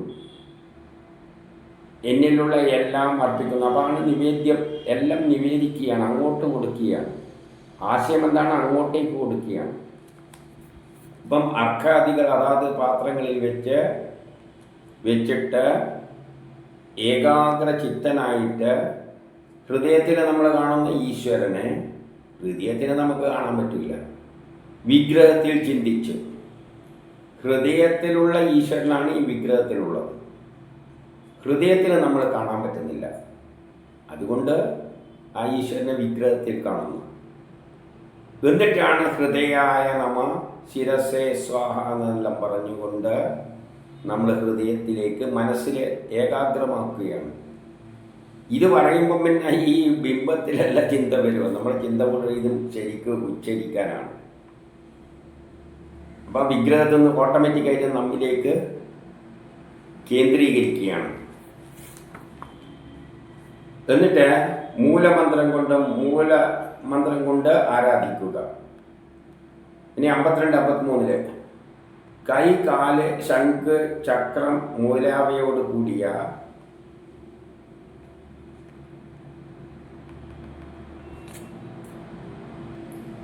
നമ്മുടെ മൂർത്തിയെ, ഏതൊരു മൂർത്തിയാണോ നമ്മൾ ഭാവനയിൽ മുമ്പിൽ വെച്ചിരിക്കുന്ന ആ മൂർത്തിയെ ആ മൂലമന്ത്രങ്ങളാലും പിന്നെ എന്ത് ചെയ്യാണ്, ചന്ദനം, പുഷ്പം, പുഷ്പമാലം, നൈവേദ്യം ഇവയെല്ലാം കൊണ്ടിട്ട് പൂജിക്കുക. പൂജിക്കുക എന്ന് പറഞ്ഞാൽ നമുക്ക് എല്ലാ വസ്തുക്കളും ആ ഭഗവാനിൽ അർപ്പിക്കുകയാണ്, മുമ്പ് കിടക്കുന്ന ആ വിഗ്രഹത്തിൽ. പിന്നെ മഹാവിഷ്ണുവിനെ സ്തോത്രങ്ങളാൽ സ്തുതി ചെയ്യുക. സ്തുതി ചെയ്യേണ്ട മന്ത്രങ്ങളുണ്ട്, അതും ചൊല്ലുക.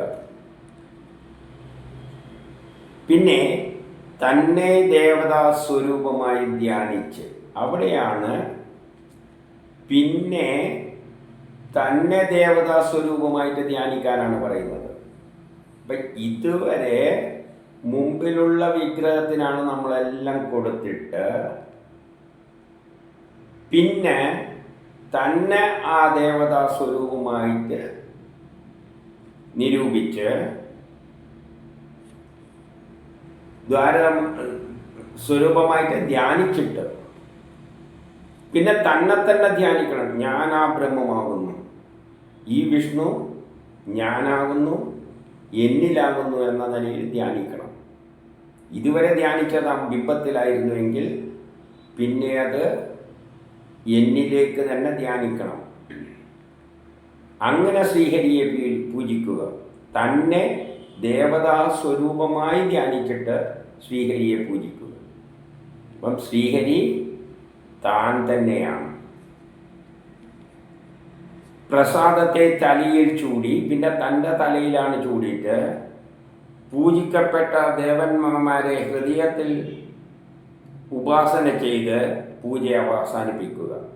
പൂജിക്കപ്പെട്ട ദേവനെ, ഏതൊരു ദേവനെയാണോ പൂജിച്ചത് അത് ഹൃദയത്തിൽ ഉപാസന ചെയ്ത് പൂജ അവസാനിപ്പിക്കുക. അപ്പം പൂജ തുടങ്ങുന്നത് ബിംബത്തിൽ നിന്നാണെങ്കിലും അവസാനം ആ ബിംബത്തിലെ ഈശ്വരനെ നമ്മളെ ഹൃദയത്തിലേക്ക് ഉപാസന ചെയ്ത് അവസാനിപ്പിക്കുന്നു. ഇത് സാധാരണക്കാർക്കുള്ളത്. സാധാരണക്കാർക്ക് പെട്ടെന്ന് നമ്മൾ ഈശ്വരനാണ്, അത് തന്നെയാണ് ഞാൻ എന്ന നിലയിലേക്ക് അവസാനിപ്പിക്കുക. ഇതാണ് വേണ്ടത്. ഇപ്രകാരം അഗ്നി, ആദിത്യൻ, ജലം മുതലായവയിലും അതിഥിയിലും ഹൃദയത്തിലും ഈശ്വരനെ ആര് പൂജിക്കുന്നുവോ, അപ്പം അങ്ങനെ വരുമ്പോൾ ഇപ്രകാരം അഗ്നി, ആദിത്യൻ, ജലം മുതലായവയിലും വരുന്ന അതിഥിയിലും ഹൃദയത്തിലും ഈശ്വരനെ ആര് പൂജിക്കുന്നുവോ, ഈ പെടുന്ന അഗ്നി ആയാലും ജലമായാലും എല്ലാം ഉള്ളത് ഈശ്വരനാണ്. വരുന്ന അതിഥിയും ഈശ്വരനാണ്. ആ ഈശ്വരനാണ് എവിടെയുള്ളത്? ഹൃദയത്തിലും ഈശ്വരനെ ആര് പൂജിക്കുന്നു, അത് എൻ്റെ ഹൃദയത്തിലാണ് ഉള്ളത് എന്ന് ചിന്തിക്കുന്നവൻ ശീഘ്രമായി മുക്തനാകുന്നു. അങ്ങനെ ആർക്ക് ചിന്തിക്കാൻ കഴിയുന്നുവോ അവർ പെട്ടെന്ന് തന്നെ മുക്തി പ്രാപിക്കും. ചുരുക്കത്തിൽ ആദ്യം നിങ്ങൾക്ക് തന്നെ കാണാൻ പറ്റില്ലെങ്കിൽ നിങ്ങൾക്ക് ഇഷ്ടമുള്ള ഒരു വിഗ്രഹം എടുക്കുക, എല്ലാം അതിനായിട്ട് അർപ്പിക്കുക. അപ്പം നമ്മൾ ആദ്യം ചെയ്യേണ്ടത് എന്താണ്? നമ്മളെ തന്നെ അങ്ങ് ഏൽപ്പിക്കാനാണ് പറഞ്ഞത്.